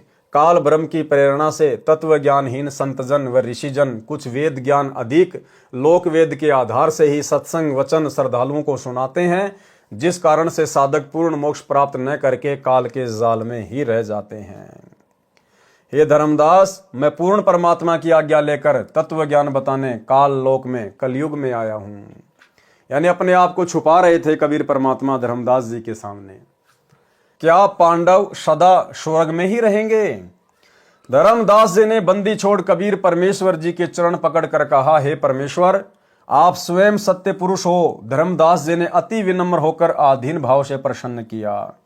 प्रसन्न, हे बंदी छोड़ कबीर परमेश्वर जी, क्या पांडव अब सदा स्वर्ग में ही रहेंगे? उत्तर, नहीं धर्मदास, जो पुण्य युधिष्ठिर ने उनको प्रदान किए हैं, उन पुण्यों का तथा स्वयं किए यज्ञ आदि धार्मिक अनुष्ठानों का पुण्य जब स्वर्ग में समाप्त हो जाएगा, तब सभी पुण्य नरक में डाले जाएंगे। युद्ध में किए गए पाप कर्म तथा उस जीवन में किए गए पाप कर्म तथा संचित पाप कर्मों के फल को भोगने के लिए नरक में अवश्य गिरना होगा। युधिष्ठिर भी अपने आधे पुण्य दान करके पुण्यहीन हो गया है। वह भी शेष पुण्यों को स्वर्ग में समाप्त करके संचित पाप कर्मों के आधार से अवश्य नरक में डाला जाएगा। भले ही पाप कर्म कम होने के कारण नरक समय थोड़ा ही भोगना पड़े, परंतु नरक में अवश्य जाना पड़ेगा। जैसे युधिष्ठिर ने अश्वत्थामा मरने की झूठ बोली थी, उसका भी पाप कर्म दंड भोगने के लिए नरक में कुछ समय के लिए उसी समय ही जाना पड़ा। इसी प्रकार पूर्व जन्मों के संचित पाप कर्मों का दंड नरक में भोगना पड़ेगा। पश्चात पृथ्वी पर सर्व को अन्य प्राणियों की योनियों में भी जाना पड़ेगा। ये काल भ्रम का अटल विधान है। परंतु हे धर्मदास, जो साधक पूर्ण परमात्मा की भक्ति पूर्ण गुरु से उपदेश प्राप्त करके आजीवन मर्यादा में रहकर करता है, उसके सर्व पाप कर्म ऐसे नष्ट हो जाते हैं जैसे सूखे घास के बहुत बड़े ढेर को अग्नि की छोटी सी चिंगारी जलाकर भस्म कर देती है, उसकी राख को हवा उड़ाकर इधर उधर कर देती है। ठीक इसी प्रकार पूर्ण परमात्मा की भक्ति का शतनाम मंत्र रूपी अग्नि घास के ढेर रूपी पाप कर्मों को भस्म कर देता है। कबीर, जब ही सतनाम हृदय धर्यो भयो पाप को नाश, मानो चिंगी अग्नि की पड़े पुराने घास। एक समय भाई और बहनों, एक भगत भाई ने, जब मैं उससे मिलने गया तो उसने कहा कि भगत जी क्या फायदा इस भक्ति का, मैंने तो सतनाम भी ले लिया।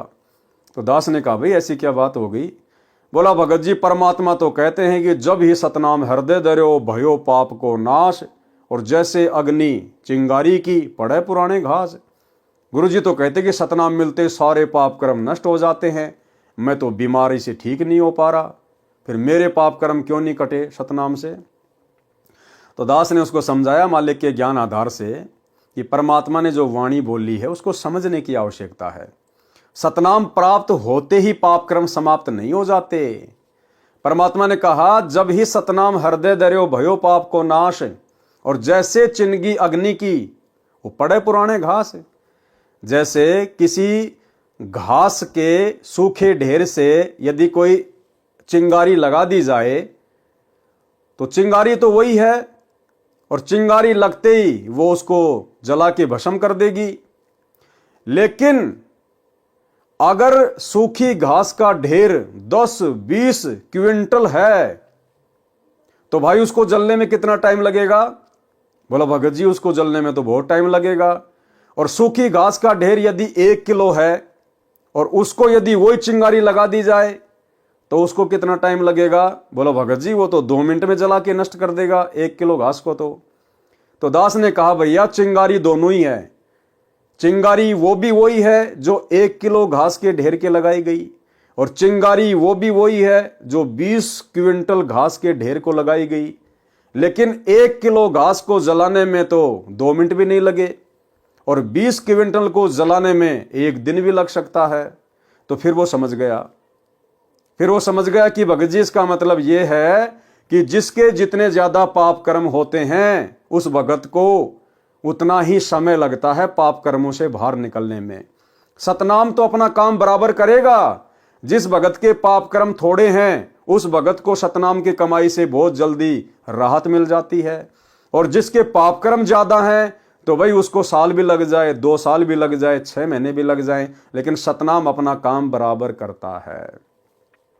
फिर तो वो भगत इतना समझदार हो गया, फिर तो मेरे को ही समझाने लग गया, बोलो भगत जी बात तो सही है, जैसे हॉस्पिटल में एक आदमी तो ऐसा है जिसको जुकाम है, वो तो 2 घंटे में ठीक होके आ जाएगा, और एक आदमी ऐसा जिसको कैंसर है, उसको 2 साल भी लग जाएगी। तो दास ने कहा अब तेरे बात बिल्कुल समझ में आ गई। तो भाई और बहनों, आज के वीडियो में केवल इतना ही। कल रात्रि 8 बजे गुरुदेव भगवान के आशीर्वाद से फिर हम लाइव जुड़ेंगे, इसके आगे के पार्ट को देखेंगे, क्योंकि ये परमेश्वर के द्वारा रोचक कहानियां, रोचक कथाएं हैं जो इसमें लिखी गई हैं, और इन कथाओं को सुनने मात्र से भाई और बहनों हमारी आत्मा चार्ज होती है, हम ढेर सारे पुण्य के भागी बनते हैं।